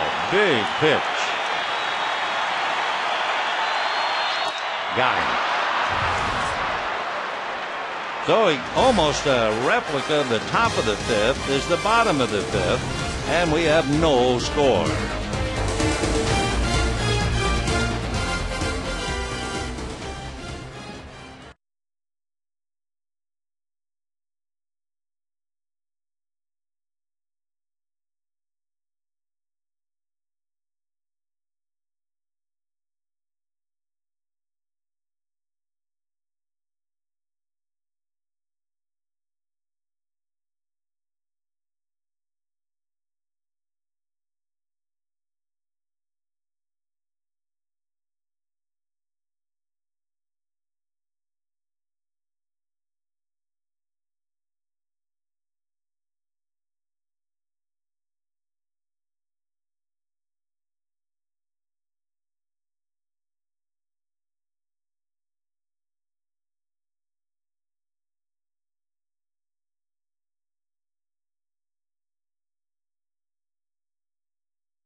Time tonight, a catch or no catch.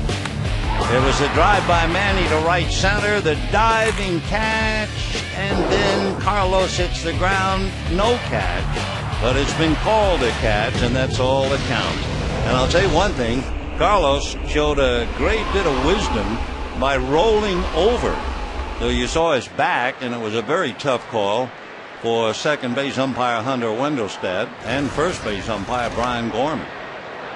So here's Gonzalez, struck out twice, 0 for 2. No score in the sixth. Kershaw has made 85 pitches so far. Ball 2. After the lengthy delay when De La Rosa was injured, Kershaw seemed to have lost it for the moment. A couple of walks and a base hit, but got out of the inning getting hot. Wow, 3-0 to count. 91-mile-an-hour fastball. So he started the 5th inning with a walk to Garrett Atkins. And now starting the 6th, 3-0 to Gonzalez.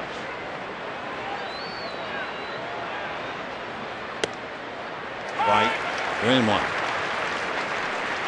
Gonzalez hitting .285, 13 home runs, 29 runs batted in. Wonderful young player, figures to be with the Rockies a long time. Pop foul. Blake takes a look with no play.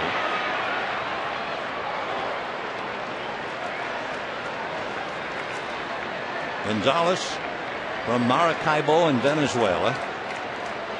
Originally signed by the Diamondbacks at 16. And instead came up with the A's. 3-2. Ball 4. So 2 innings in a row now. Kershaw has walked the leadoff batter. He's all getting closer now to that 90 to 95 pitch count, if indeed that's going to hold up. No one throwing in the Dodger bullpen, but you can see 91 pitches. Now Spilborghs, who has struck out twice. Spilborghs started last night and struck out 3 times, so he's another hitter who's had a lot of trouble making contact in the 2 games.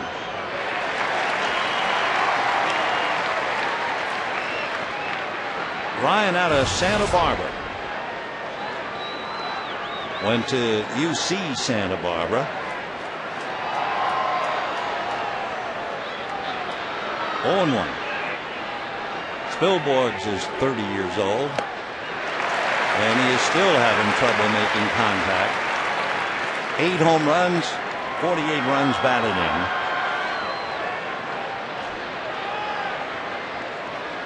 We mentioned it last night. His mom is from Guatemala. His father was born in Belgium. 0-2. Gonzalez. 0-1. Carlos Gonzalez over there at first base has stolen 16 out of 20.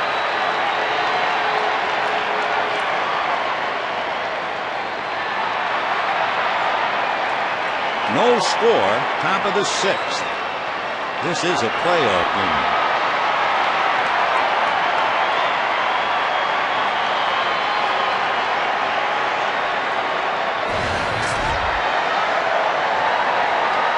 That's tomorrow. Jason Marquis and Vicente Padilla. And of course, a lot riding on tonight's game as far as the pitchers tomorrow. 1-2. Fouled away.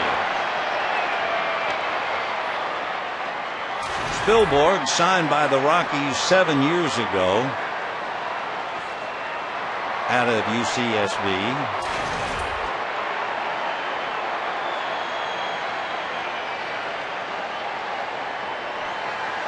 One and two. Breaking ball missed. Spilborghs has a somewhat of an infectious personality. He's pretty much of a spark plug. Matt Hergis, who used to pitch for the Dodgers, now with Colorado, says that Spilborghs can laugh at himself better than anybody I ever played with. And a fly ball to right field. Hudson out. Kemp in. Kemp for the catch. So Gonzalez holding, and with 1 out, the batter will be Todd Helton. Helton struck out and singled to right. 1 for 2.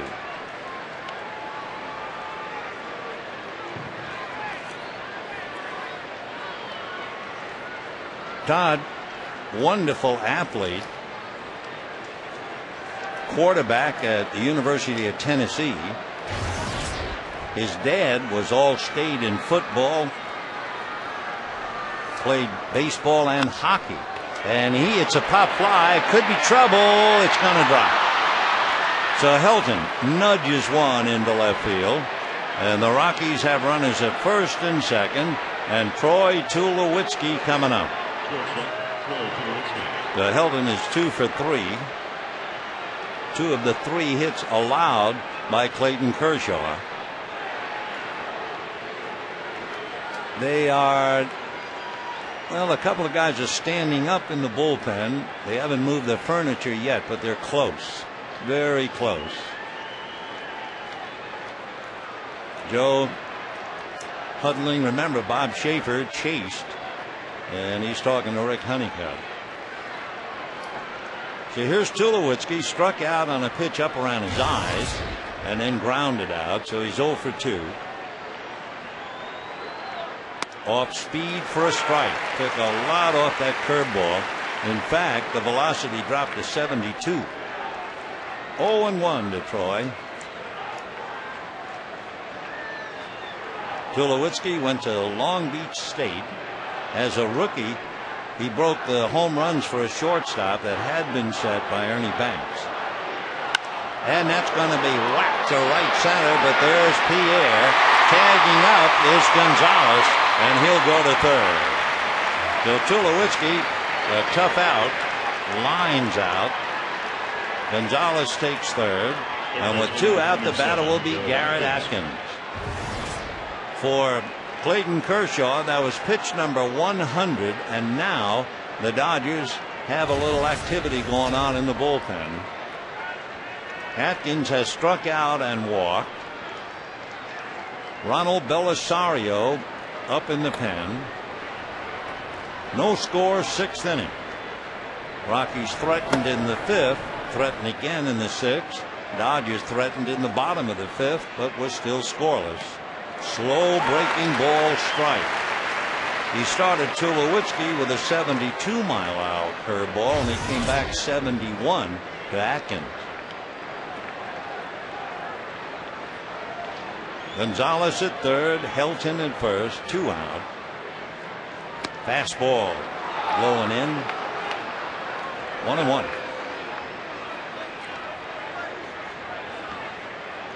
Totals are identical, no runs, 3 hits, and no errors.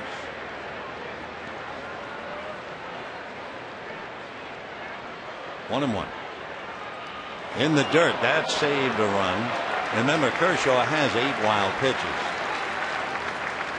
The first 5 innings, and looking back through the books, there was just 1 fly ball. That was the ball Iannetta hit in the 2nd inning. It's interesting here in the 6th inning, they have 2 fly balls. Usually as a pitcher tires, he has trouble keeping the ball down. We'll see. Fastball, big chopper to Blake. He goes to second. That's that. He's out of the jam. No runs, 1 hit, 2 left. And at the end of 5.5 innings, no score.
The passage of time in 1951. This was the day when Bobby Thompson hit the so-called home run heard round the world. 2nd and 3rd, 1 out.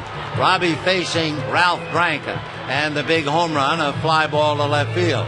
Interestingly enough, on deck was Willie Mays. on the air, thank goodness for me, was Red Barber and Connie Desmond. 1951. A lot of base hits and home runs ago. And now here are the Dodgers in yet another tough ball game. Here we go to the bottom of the 6th inning. Let's go back to this one.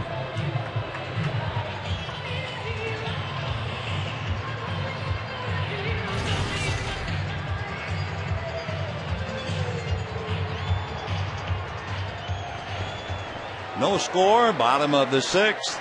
Each side with 3 hits. Clayton Kershaw now has made 104 pitches. So we'll see just what that means as to whether he'll continue or not. From the looks of things, he looks like he's getting ready. Ball 1 to Rafael for call. Rafael grounded to short, single to right against Contreras, who inherited a 2-ball, no-strike count when De La Rosa was hurt. Line foul down the line. Were you with us last night? Furcal came up in the 9th inning with 2 out and hit a bullet, but right at Clint Barnes for the last out. Rafael hitting .270. He loses points hitting left-handed because he has so many more at-bats from this side of the plate. At the start of the game, Furcal was hitting .298 right-handed, .260 left. Of his 9 home runs, 5 right, 4 left.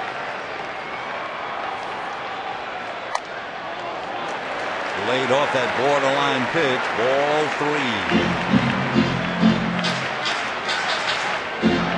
Jose Contreras with Pierre on deck and then Matt Kemp.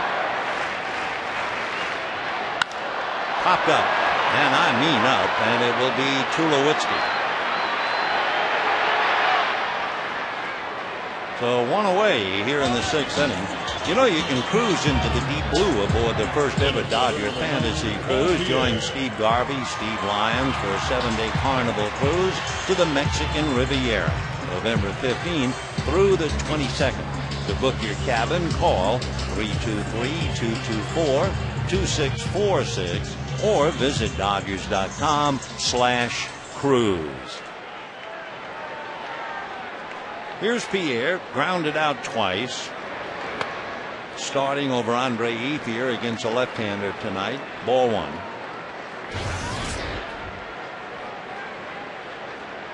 Waiting on deck, Matt Kemp. No score, 6th inning. Fastball, and he's laid on it. 1-1. So Ethier, who has made so many vital contributions, but with a left-hander starting, and his numbers were not good against left-handers, hitting .194, so they sat him down. Another foul ball down the line. 1-2 to count to Juan Pierre.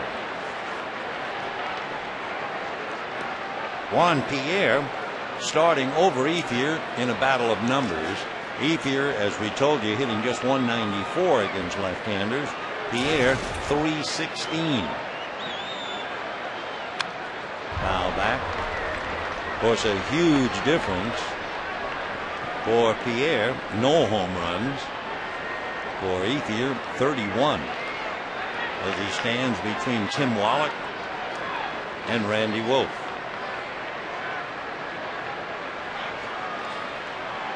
One ball, 2 strikes. And stroke to center, base hit.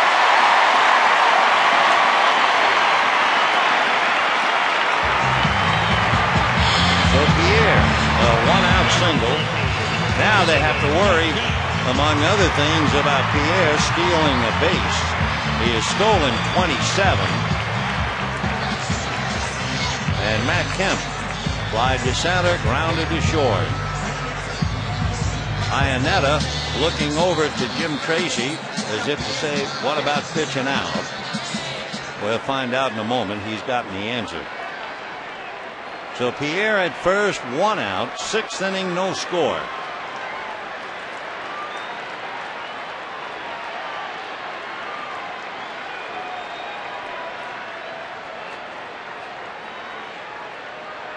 off the rubber. In case you joined us a little late, the Rockies suffered a terrible break in the 4th inning. No score. COL led off. Count went to 2 balls and no strikes, and Jorge De La Rosa had a tightness in the right groin, had to come out. They rushed in Contreras, and the veteran has done a good job. He has allowed 3 hits, but so far so good for him.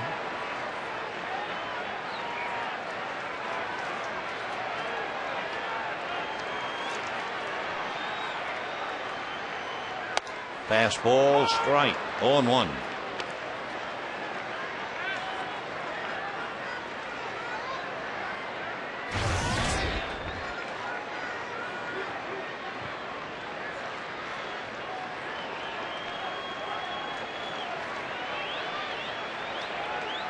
Outfield very deep on Matt.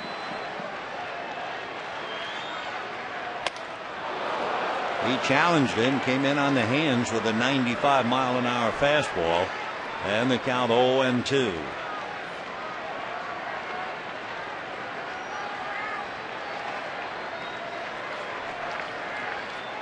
When Jose Contreras was pitching for the Yankees, I guess you know who was the Yankee manager.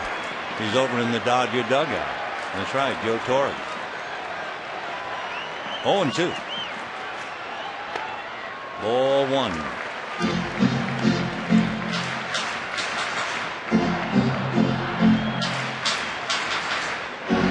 Well, Joe has been involved in a lot of Dodger history, Yankee history, Cardinal history, Braves history, Mets.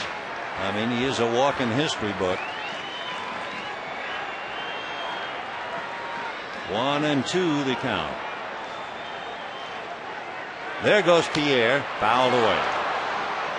So sooner or later you figured he'd be going with 27 stolen bases, especially in this kind of a game.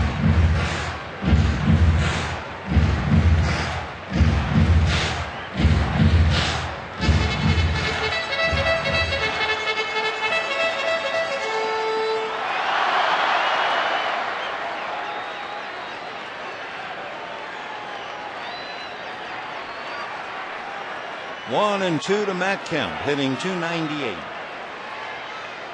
Pierre's not going, and strike 3 at the plate. So again, we're getting into the deep waters of the Dodger lineup. That makes the 3 through 6 hitters 0 for 23. But Manny coming up has hit the ball hard twice tonight, as opposed to last night. Lined the ball to right center, and that was a diving catch from Carlos Gonzalez. And then in the 4th inning, hit one very hard line drive right at Brad Hoff in right field. So now with 2 out, under normal conditions earlier in the year, you knew the Dodgers were not going to run with 2 out and Manny at the plate. They didn't want to deprive him of an at-bat. However, when he has been struggling, as he has for quite a while, COL ran last night with Manny at the plate. So let's see about Pierre. He goes, and it's ball. The throw is a great save by Barnes. That ball was heading for center field. So Iannetta threw a sailor down there, and Barnes makes a great recovery. Otherwise, Pierre's at third. So Juan steals his 28th base. Barmes a fine defensive play. And Manny's up there, 1 ball and no strikes. On deck, Casey Blake. Contreras got out of a jam in the 5th inning. Now a runner at second with 2 out. That's a strike, inside corner. Pitchers have really been going into that area against Manny for the last couple of weeks. Normally, when he was really hitting, they were trying to get him out with sliders down and away. But all of a sudden the tide has turned. They're coming inside. They're challenging. 1 ball and 1 strike.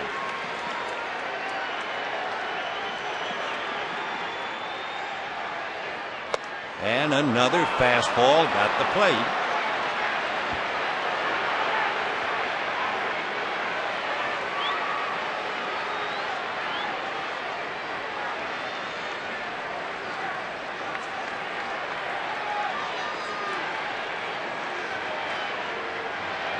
So Pierre at second, 2 out, no score, and a 1-2 count to Manny Ramirez.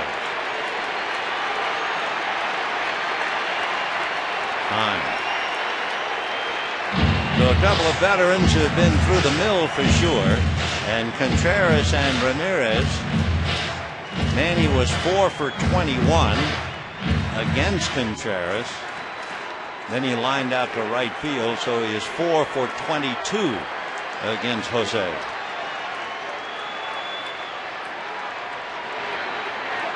One and 2. Just off the plate.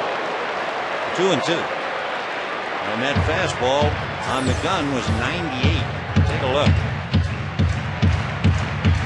Almost. Just failed to come back a little. So he got a strike on the inside part, just missed on the outside.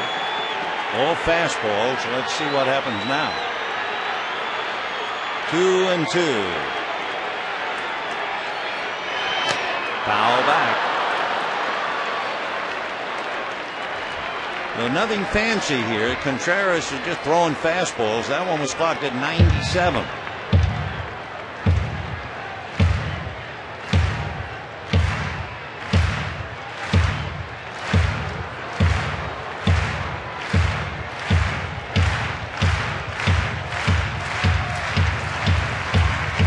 Balls and 2 strikes.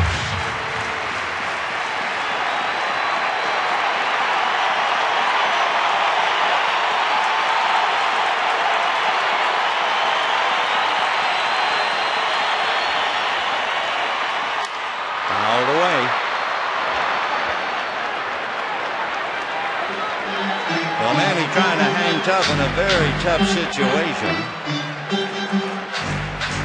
Remember, Andre Ethier last night had a lengthy at-bat. Andre in San Diego had a 13-pitch at-bat. Andre right now not in the game. 2 and 2 to Manny.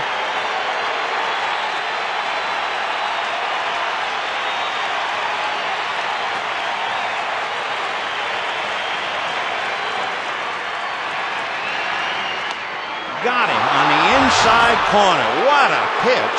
It was a changeup. After all those fastballs, he threw a changeup to hit the inside part of the plate. A remarkable pitch under remarkable circumstances. Look at that. And at the end of 6, no score.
Not as far as Clayton Kershaw is concerned, striking out 10, starting off by striking out Gonzalez, then Spilborghs, and then Hilton.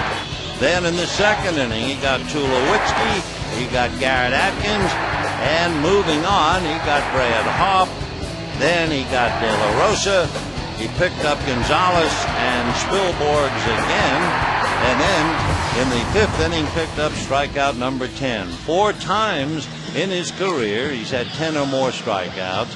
13 in April, his high against the Giants. So a magnificent performance for Clayton Kershaw, but he's been matched first by De La Rosa, who went 3 and came up with the injury, and then Contreras, who has pitched 3. So we go to the 7th inning, a tremendous relief job when you realize Contreras was just sitting minding his own business and came in and warmed up on the grass. He didn't even start on the mound. So he's done very well. And now in the 7th inning, Hong-Chi Kuo will pitch to Iannetta, Hopp, and Barnes. 0-1 to Iannetta. Hong-Chi Kuo, 1-0. Throws hard, as you know, if you've been following the Dodgers. Kuo with 13 walks, 32 strikeouts. 1-1. We've had 17 strikeouts total. Kershaw with 10, De La Rosa had 4, and Contreras has 3. Boy, that was some changeup. The throw to Manny Ramirez with Pierre at second, and that's going to be hit into center as Pierre. That's the second time tonight that Iannetta has hit the ball right on the screws and right at Pierre. He could easily be 3 for 3. Instead, he is 1 for 3. And the batter, Brad Hopp, struck out, killed the rally in the 5th inning. With 2 on, nobody out, he grounded into a double play. And then Orlando Hudson had the same problem in the bottom of the 5th.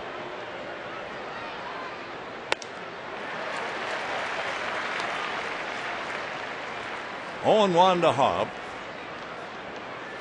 Checking the work with Hong-Chi Kuo.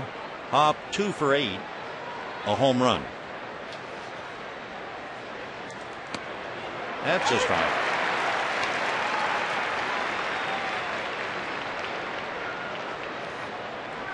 So Brad Hopp had been doing well, hitting about 250 against left-handers. High chopper, here it comes for a call. Nice pick to get him. 2 out in the 7th. Say, friends, join the Dodgers Fan Appreciation Day tomorrow afternoon. All fans in attendance will be eligible to win special prizes throughout the game, including a 2009 Hyundai Santa Fe, JetBlue flight vouchers, or a new Blu-ray DVD player courtesy of Best Buy. For tickets, visit Dodgers.com or call 866-DODGERS. Clint Barmas, grounded to third, was walked intentionally, pops it up. Hudson on a slant.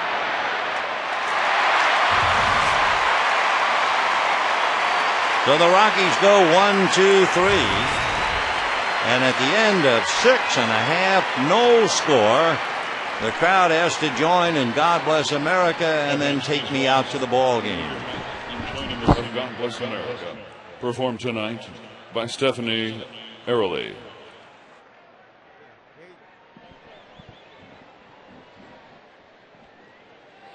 God bless America,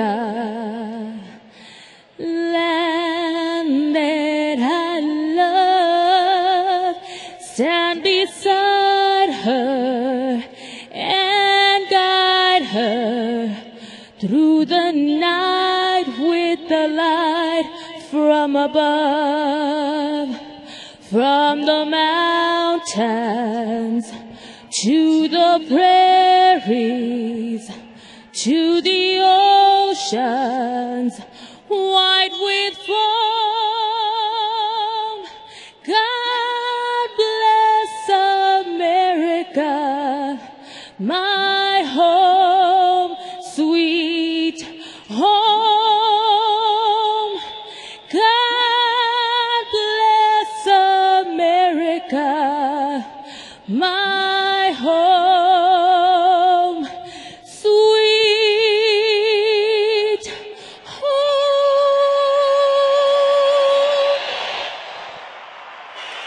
Stephanie Early.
No score in the ball game.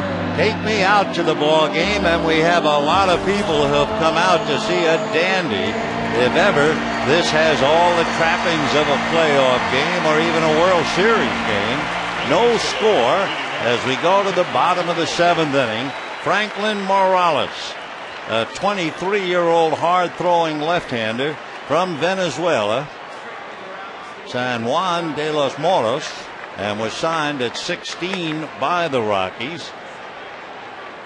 He was pretty important in a few games back in 2007 when the Rockies had that remarkable run. He was 3-2 that year. Then he had some troubles, control and otherwise. Went back down to the minors, and he was at Colorado Springs, and they brought him back up. Franklin Morales will be pitching to Casey Blake, James Loney, and then Orlando Hudson. Fastball in the dirt. So it becomes a battle of left-handers again. It started with Kershaw and De La Rosa. That was broken up by Contreras. But now it's Quo and Morales. And down in the Dodger bullpen, George Sherrill is warming up. 1 ball and no strikes in there. Blake struck out and singled to right. Got to third in the 5th inning. Dodgers have gotten Furcal to third, Blake to third, and Pierre to second. For the Rockies, they had Gonzalez to third and Atkins to third. So Franklin Morales picking up a no score, no runs, 4 hits for the Dodgers, no runs, 3 hits for the Rockies. Fastball, and that's hit to the gap. Over to cut it off is Gonzalez, and he can't do it. And on his way for 2 is Blake, and he is in there.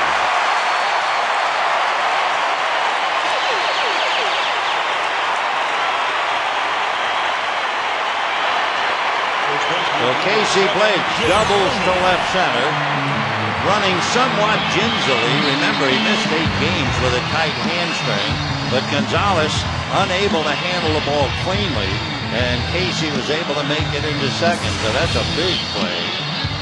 No error charge, but Loney, Hudson, and Martin now up there trying to pick him up.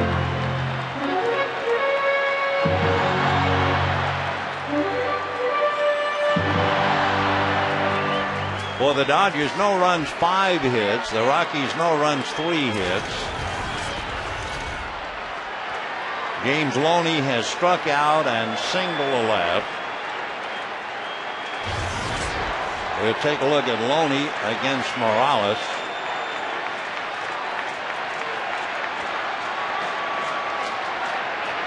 And the bunt is down.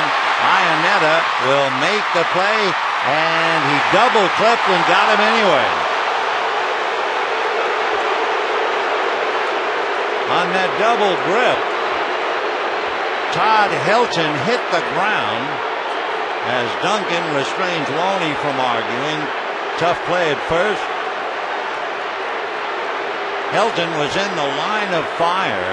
Iannetta perhaps double grip because of Todd's presence, and he went face down in the grass. There's the grip, and now there's Helton, so he had to wait and just got Loney. And Loney thought he was safe, and so did the ballpark. If Iannetta gets rid of it right away, they get him easily, but because of Helton's presence, it made it very close. So now Bob Apodaca is going out to talk. And the Dodgers have a runner at third with one out. And the batter will be Orlando Hudson to give way to Ronnie Belliard. So Belliard, who has had his own problem, tightness in the groin, he hasn't played in a while.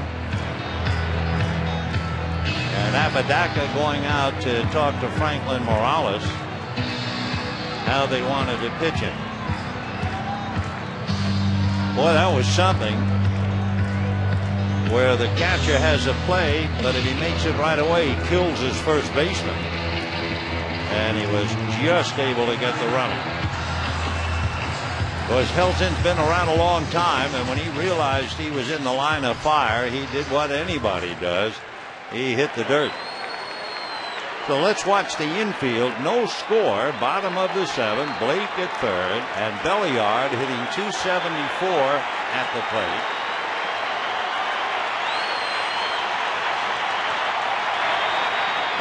And in the dirt. Nice save by Iannetta. 1 ball and no strike. Which of course reminds us to take a look at Morales with a runner at third. He has 2 wild pitches. 1 ball and no strikes. Ball 2. On deck, Russell Martin. So Belliard taking a look at Larry Boa.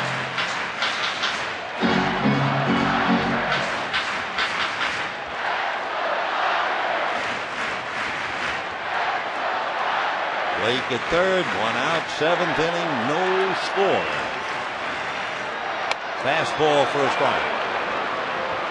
The word on Morales, he's a young fella anyway, and he's pretty much of a one-trick pony. Fastball, fastball, fastball. He does have a curveball and a changeup. 2-1. Fastball, 3-1. Morales is 6'1", 180, 23 years old.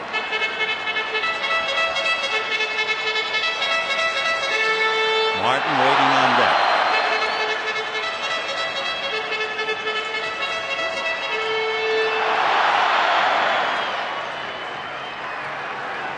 Three and one to Ronnie Belliard. Fastball, ground ball off the glove of Helton, picked up by Barnes. Nobody covering. Morales stayed at the mound, and Blake scored. There's a one-trick pony who has forgotten the trick.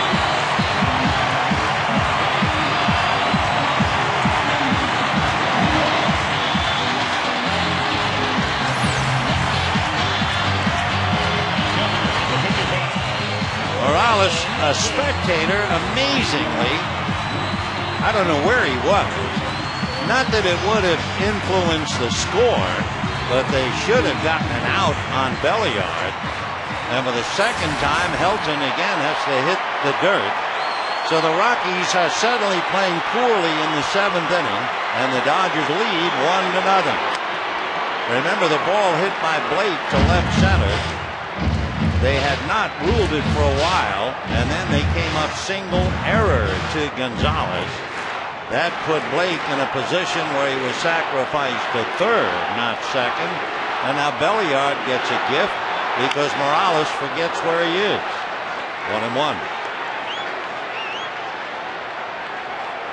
There are some ball players who do things absolutely instinctively. One of the more amazing ball players I ever observed was Fernando Valenzuela. He never forgot. He always knew the situation. Always. Now, of course, he knows the situation up there in the booth. But he was absolutely phenomenal. And then you see a kid like Franklin Morales just fall sound asleep. Belliard now, who's got the bad groin problem anyway, is going to come out for a runner, and it'll be Juan Castro. The Castro will run for Belliard.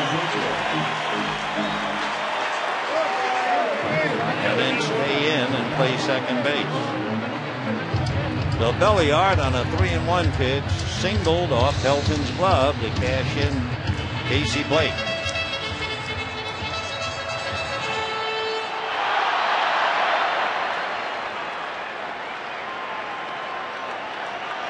One and one to Russell Martin. Mark Loretta out on deck to pinch hit. Big curveball for ball one. Down in the Colorado bullpen, Matt Belisle.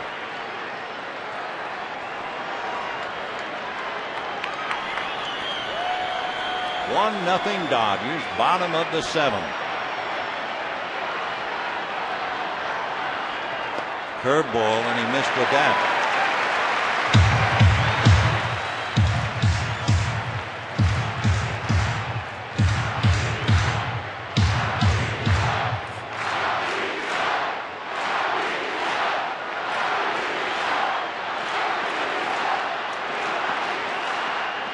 Three and one.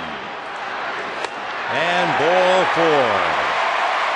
So Morales letting the game slip, and the Dodgers trying to take advantage of it, as Mark Loretta now will come up and bat for Quo.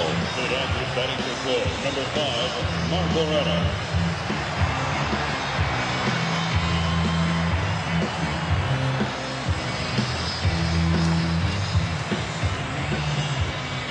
Mark Loretta hitting .228.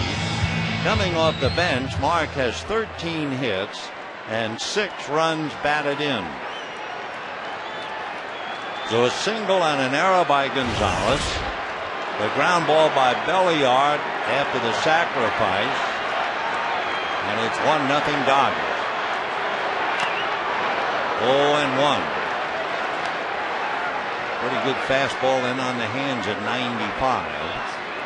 To look ahead, the Rockies will have the pitcher's spot, then Gonzalez and Spilborghs when they come up in the 8th inning. 0-1. 1-1. Off speed, a changeup. Certainly not as good a change as the one that Contreras threw to strike out Ramirez in the 6th inning. That was a pitch to remember. Castro's at second, Martin's at first, 1 out.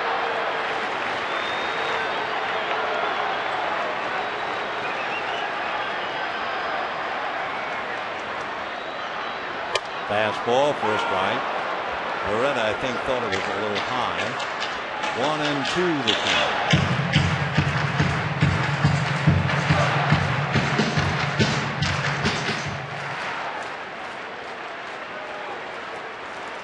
One run, 6 hits for the Dodgers.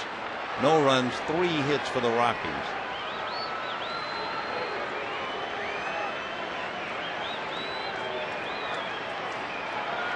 It's been De La Rosa, who was injured, their ace, who had to come out. Then Contreras, and now Morales. Breaking ball, 2-2.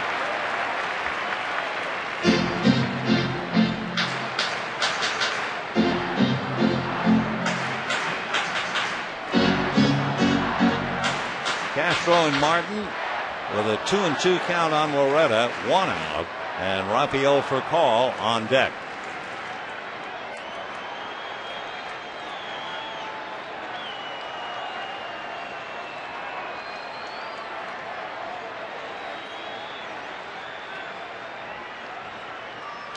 And a line drive into right center, base hit. Here comes Castro to score. They're going to wave Martin in, and then they try to get him back to third, and he gets back on the throw from Tulowitzki. And the Dodgers pick up a run, leading 2-0, and they have runners at second and third.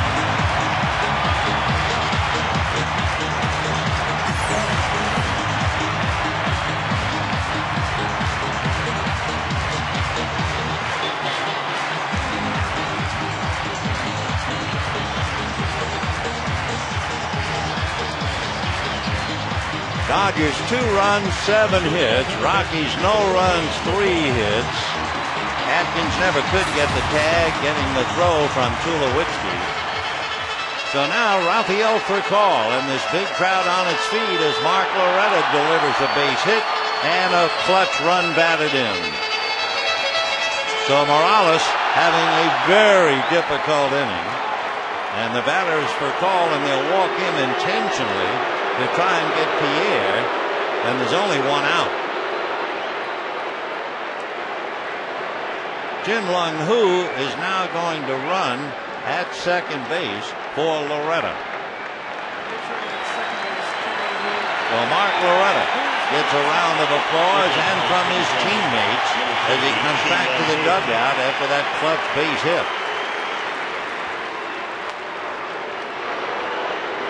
So in a moment, the Dodgers have the bases loaded. Loretta getting 5s. And in a moment, Juan Pierre will go up against a very troubled Franklin Morales.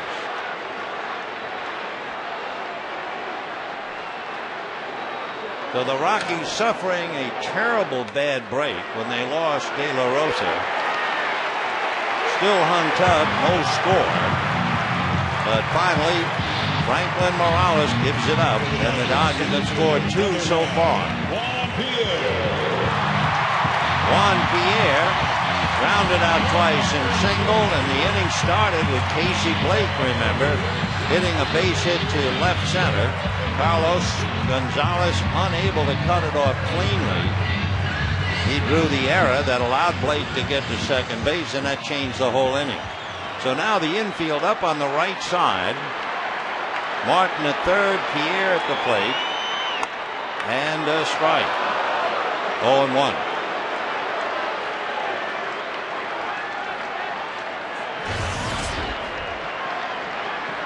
Pierre hitting .316 against left-handers. Foul ball. 0-2 the count to Juan. He received the Roy Campanella Award before the game and got a huge ovation. He became quite a fan favorite, playing so well while Ramirez was out of action. Now he has Martin at third, Hu is at second. 1 out. 0-2. And a fly ball that's going to drop. Here comes Martin, who will stop at third, and the Dodgers lead 3-0.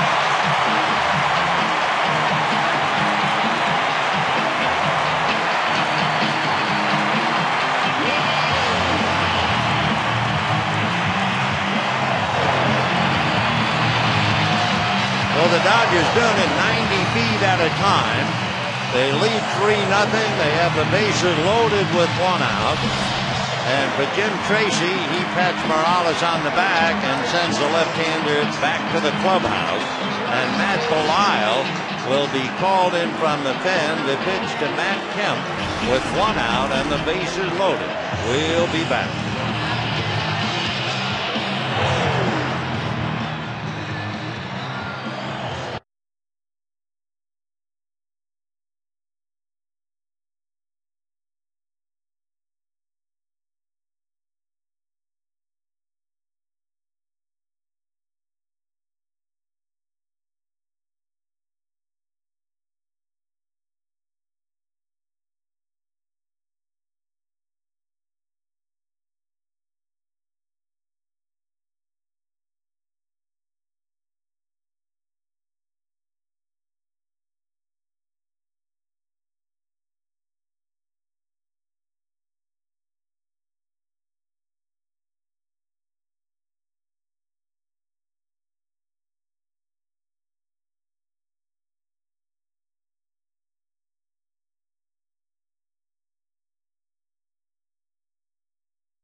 faces 7 men, gets only 1 on a sacrifice bunt, comes out having been charged with at least 3.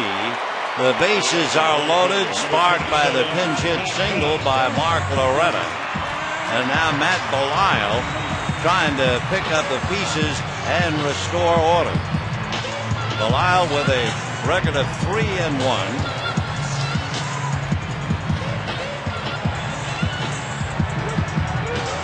Matt Kemp slowly making his way up. Chin Lung Hu is the runner at third. Rafael Furcal at second. Juan Pierre at first. Belisle is from McAllen, Texas, and lives in Austin, facing Kemp, who has flied to center, grounded to short, and struck out.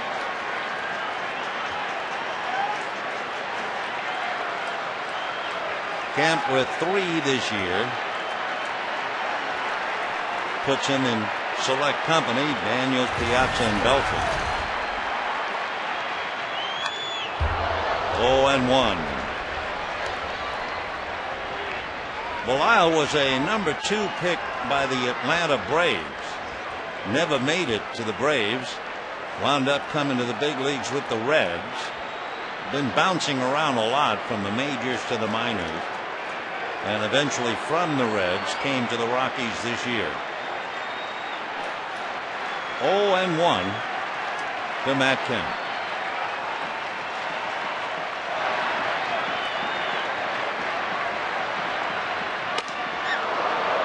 Belisle comes in, throwing in the mid-90s.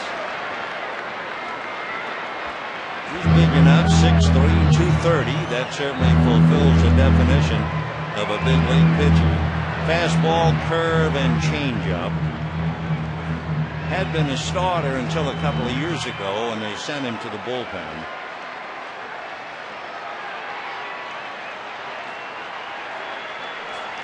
Oh, 0-2 to Matt Kemp. 3-0 Dodgers, 7th inning. Foul back. In the inning, Blake singled to the gap in left center. Gonzalez unable to handle it for an error, so Casey went to second. Loney sacrificed him to third and was out on a bang-bang play, only because Ionetta had to hold on or he would have killed Todd Helton, who was in the line of fire. Then Belliard, with a runner at third and 1 out, hit a ground ball off Helton's glove, carom to Barmes, and Franklin Morales was on the mound, a true spectator and nothing else. That set the stage for a walk to Martin, and then Loretta singled in a run. They walked for Call, and Pierre singled in a run. So it's 3-0 Dodgers, 1 out, and Kemp with a 1-2 count. This crowd hungry to celebrate, not to mention the mood in the Dodger dugout. Matt hitting .282 with runners in scoring position, including 9 of his 26 home runs. Changeup, whack to left. Back goes Spilborghs, and tagging up to score is Who, and the Dodgers lead 4-0.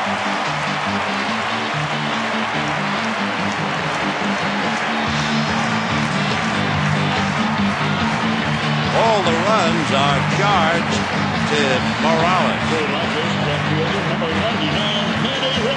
And the batter is Manny Ramirez. 2 on and 2 out. So Matt picks up 1. Then for Morales, a nightmare of an inning. Coming in no score after a great relief job by Jose Contreras after the injured Jorge De La Rosa, and Morales just let it get away. And here now is Manny. Furcal and Pierre out on the line still belong to Franklin Morales. Manny lined out to right center, lined out to right, and struck out looking at a changeup in the 6th inning that was something to see. So Furcal and Pierre out there, and a chant for Manny.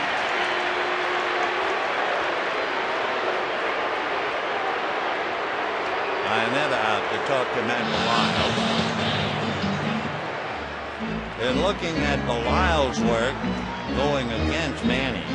Manny is 3 for 4 with a home run against him. Ramirez is also the 9th man to come to the plate here in the 7th inning.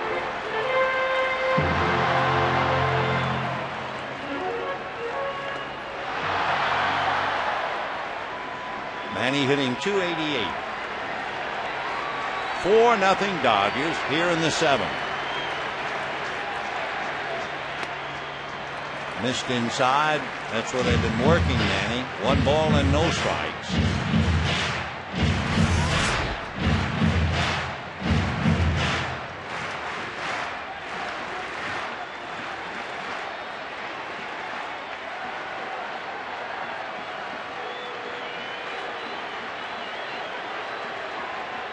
Fastball sliced into right field, base hit. Here comes for call. Pierre will stop at third. 5-0 Dodgers.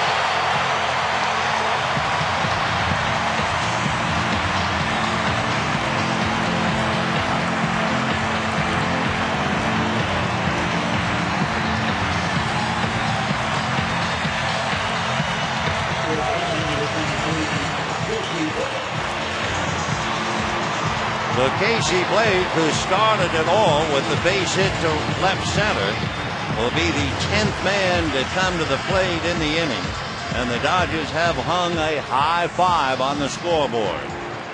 Blake hitting .280, 18 home runs, 77 runs batted in.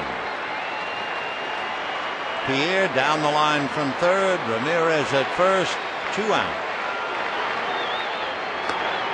Left strike. A hitter for Belisle, then Gonzalez and Spilborghs for the Rockies in the 8th inning. Couple of 5s on the line. Rockies have won 5 straight. Dodgers have lost 5 straight, and the Dodgers have just scored 5. 1-1. For Franklin Morales, young fellow wishing he was anywhere but here. Manny coming up with his first hit in a while. Going the other way to right center and twice to right. 1-2. But that has always been Joe Torre's theory about Manny Ramirez. He has always felt that Ramirez begins to hit when he stops trying to pull everything and go the other way. And that's just what he has done tonight. With any kind of a break, he could be 3 for 4. 1-2.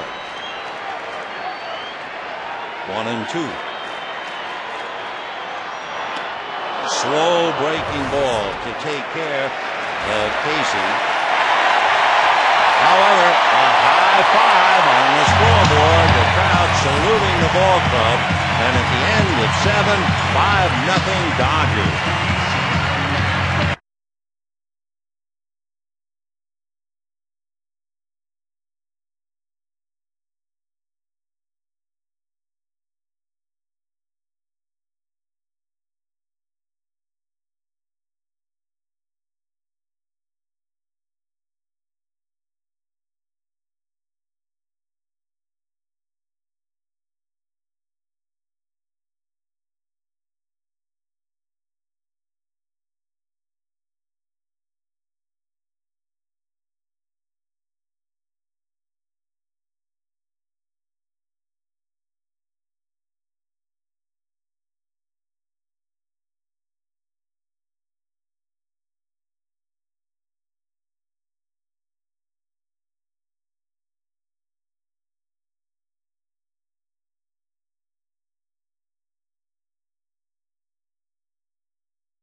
lead 5-0. Fist five for Manny from Joe Torre.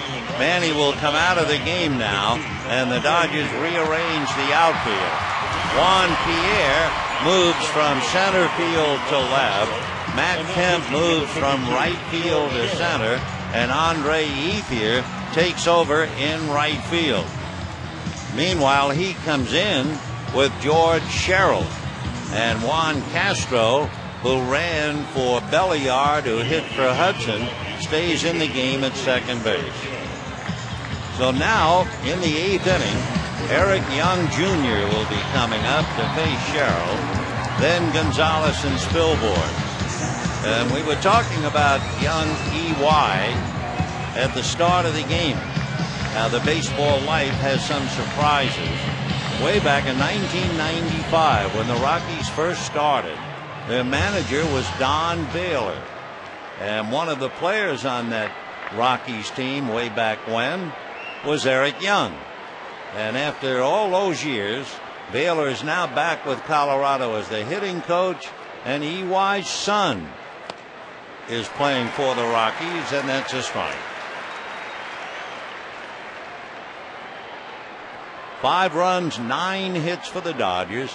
No runs, 3 hits for the Rockies. 0-1. Fastball, strike 2. So the Dodgers got a tremendous boost from Clayton Kershaw, who went 6, struck out 10. Then Quo worked the 7th. And now Sherrill working the 8th. Dodgers 6 outs away from winning the National League West.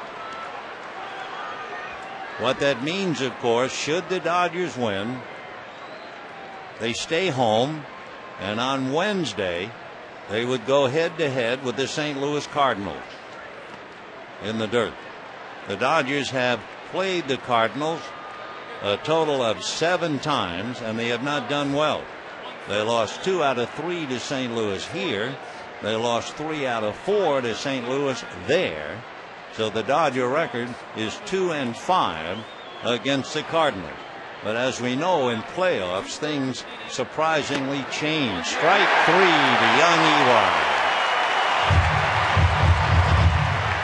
So 11 Rockies have bitten the dust.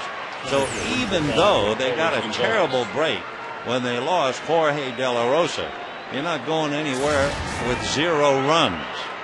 So 1 away. And Carlos Gonzalez coming up. Carlos struck out twice and walked, made a critical error on the ball hit by Blake, leading off in the 7th inning. Strike.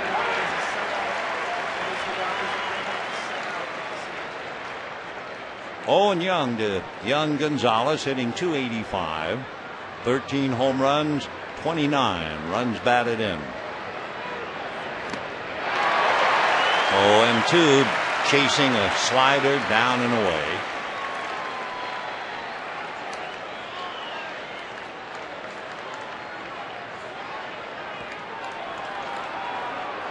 Dodgers having their 11th sellout of the year. He just did hold out. 2-2.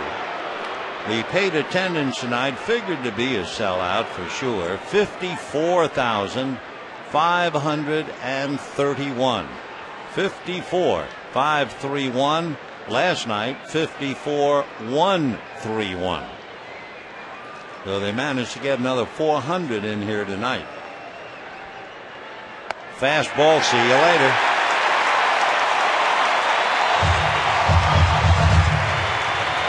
So Gonzalez strikes out a 3rd time. Sherrill has picked up 2 strikeouts. The Rockies have struck out 12 times tonight, 10 from Kershaw, 2 from Sherrill. And here is Spilborghs, who has struck out twice, flied to right.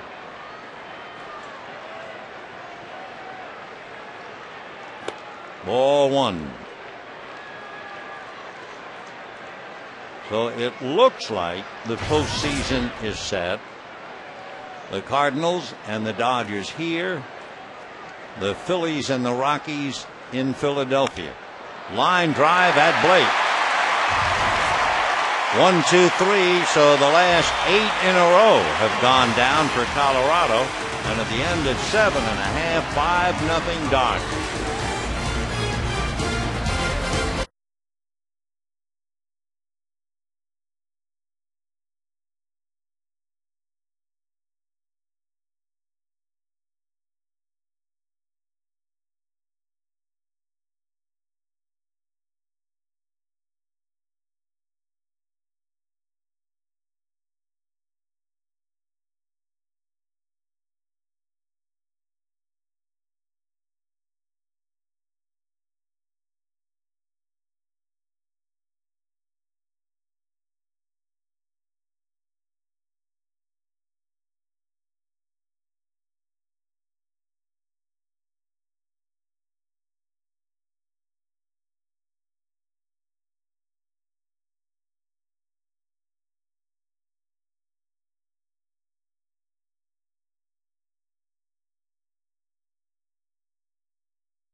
The theme song every night here at Dodger Stadium, and tonight they are 3 outs away, are the faithful from believing.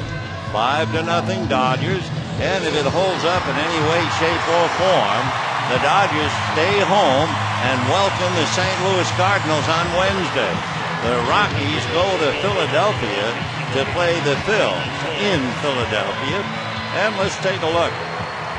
For Colorado, against Philadelphia this year, they've lost 4 out of 6. So the Rockies have lost 4 out of 6 to the Phils, and the Dodgers have lost 5 out of 7 to the Cardinals. When we get there, Clayton Kershaw giving the Dodgers and this big crowd an inspirational performance by opening up the night by striking out the first 5 hitters he faced. He struck out 10. And although he did not get the win and is not the pitcher of record, he made a gigantic contribution. Here's Loney taking a hook for a strike from Randy Flores. So it's De La Rosa, Contreras, Morales, Belisle, and Flores. James hitting .282. Foul ball.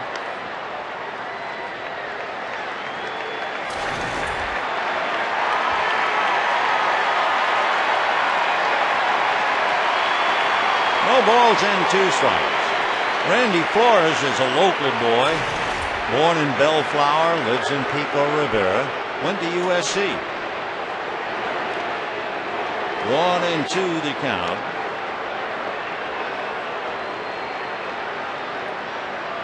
Randy has a younger brother, Ron, 4 years younger, who also went to SC and also became a professional player. Randy was originally picked by the Cardinals, but opted to go back to SC. Bad ball, and Loney chases it, and down he goes. So Flores picks up a strikeout. 1 away. In the minor leagues, Randy and Ron met on the same diamond. That was in AAA. Ron, a left-hander, was in Sacramento, and Randy was pitching for the Cardinals from Memphis. Well, they're going to make a switch now, so Flores was brought in just to get Loney. They'll bring in a right-hander, and we'll be back.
From the steps of the Dodger dugout.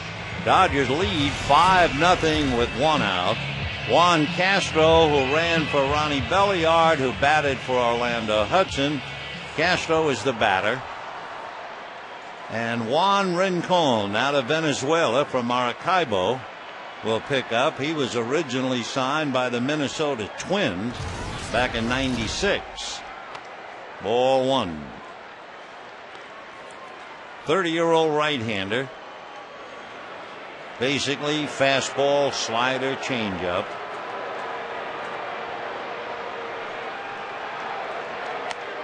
To look ahead for the Rockies in the ninth inning, they will have Todd Helton, Troy Tulowitzki, and then Garrett Atkins. Down in the pen, Big John getting ready. 1-2 the count to Juan Castro, batting .284. One home run, 9 runs batted in.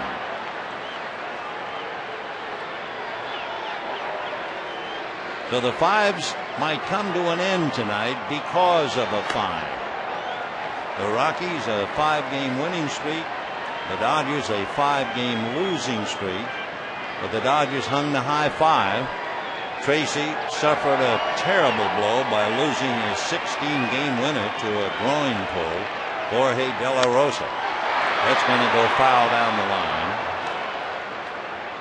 Dodgers couldn't do anything against De La Rosa. He had struck out 4 in 3 innings. Contreras came in, gave them a big lift. 3 innings, he struck out 3. But then Morales came in, and the ball game got away. Big bouncer wide of third. Garrett Atkins in the dirt. Nice pick by Todd Helton. 2 down here in the 8th inning. And Russell Martin is making his way to the plate. Martin has struck out, walked intentionally, and then walked again. So 0 for 1, hitting .250.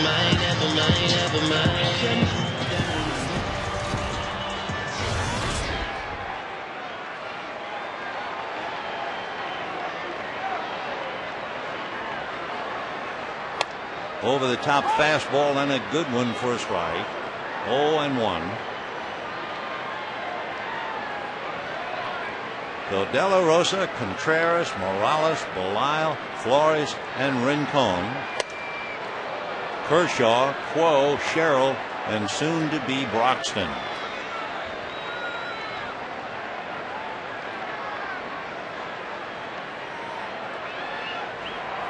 You know, we were talking, as you were, for the last week, how poorly the Dodgers have been playing. And a reminder, in the year 2000, the Yankees lost 15 of their last 18, went into the playoffs, and won the World Series, and the manager was Joe Torre. We'll be back.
Did it all in the 7th inning. Casey Blake single to left center. Gonzalez couldn't cut it off for an error. Then Ronnie Belliard singled off Heldon's glove. Morales failed to cover after the sacrifice that brought Casey Blake home. Then there was a pinch hit single by Mark Loretta to score Castro. Then Pierre dropped one in for a base hit. That cashed in Martin. Matt Kemp hit a fly ball to left field. That scored who? And Manny, a sharp single to right to cash in for Call. So it is 5-0 Dodgers, 9th inning. Joe Torre is 3 outs away from yet another postseason. A remarkable record. He was tied with Bobby Cox, and he'll go on his own after 3 more outs. And they give the ball to Jonathan Broxton with Helton, Tulowitzki, and Atkins due out. And you think of Agatha Christie novel about 10 little Indians and how they were reduced. Well, for the Dodgers now, 3 outs away. Meanwhile, Padilla, Belliard, Ramirez sit shoulder to shoulder in the Dodger dugout. And the strike. Helton struck out, single to right and single to left. The old pro hitting .326. 15 home runs, 86 runs batted in.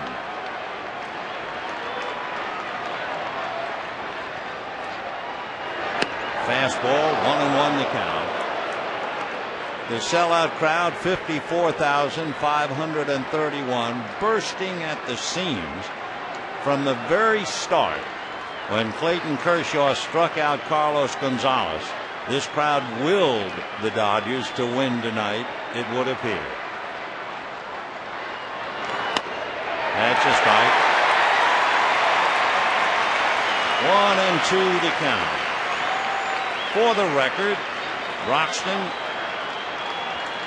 facing Helton. Todd was 2 for 7 with a home run against him coming into the series. Broxton pitched the 9th inning last night and walked Helton. Little ground ball. Castro. And then there were 2 outs needed.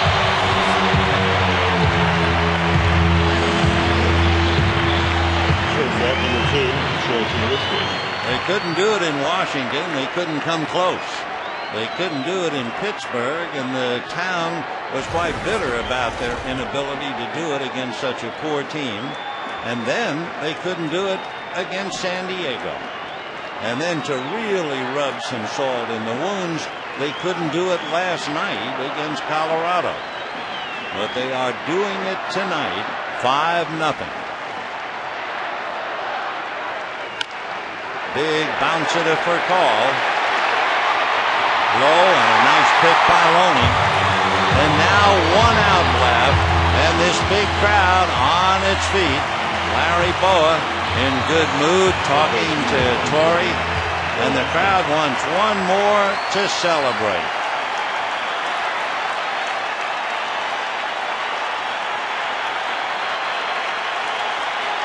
Everybody up here in the park, and Garrett Atkins, a local boy out of UCLA, at the plate. Atkins 0 for 2.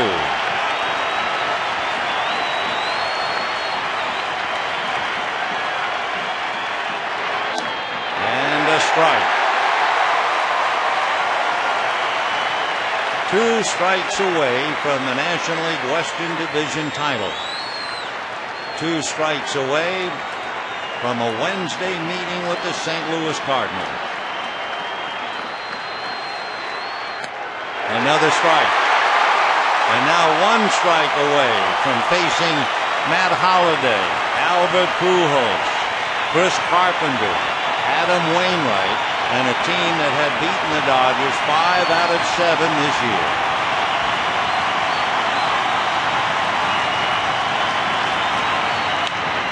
Fly ball to right field. You talk about a walk-off. Ethier's got the walk-off.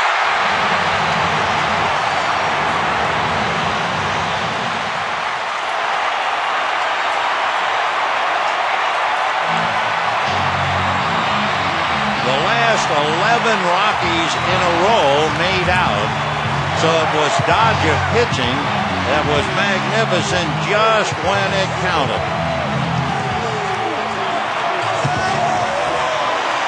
I don't know.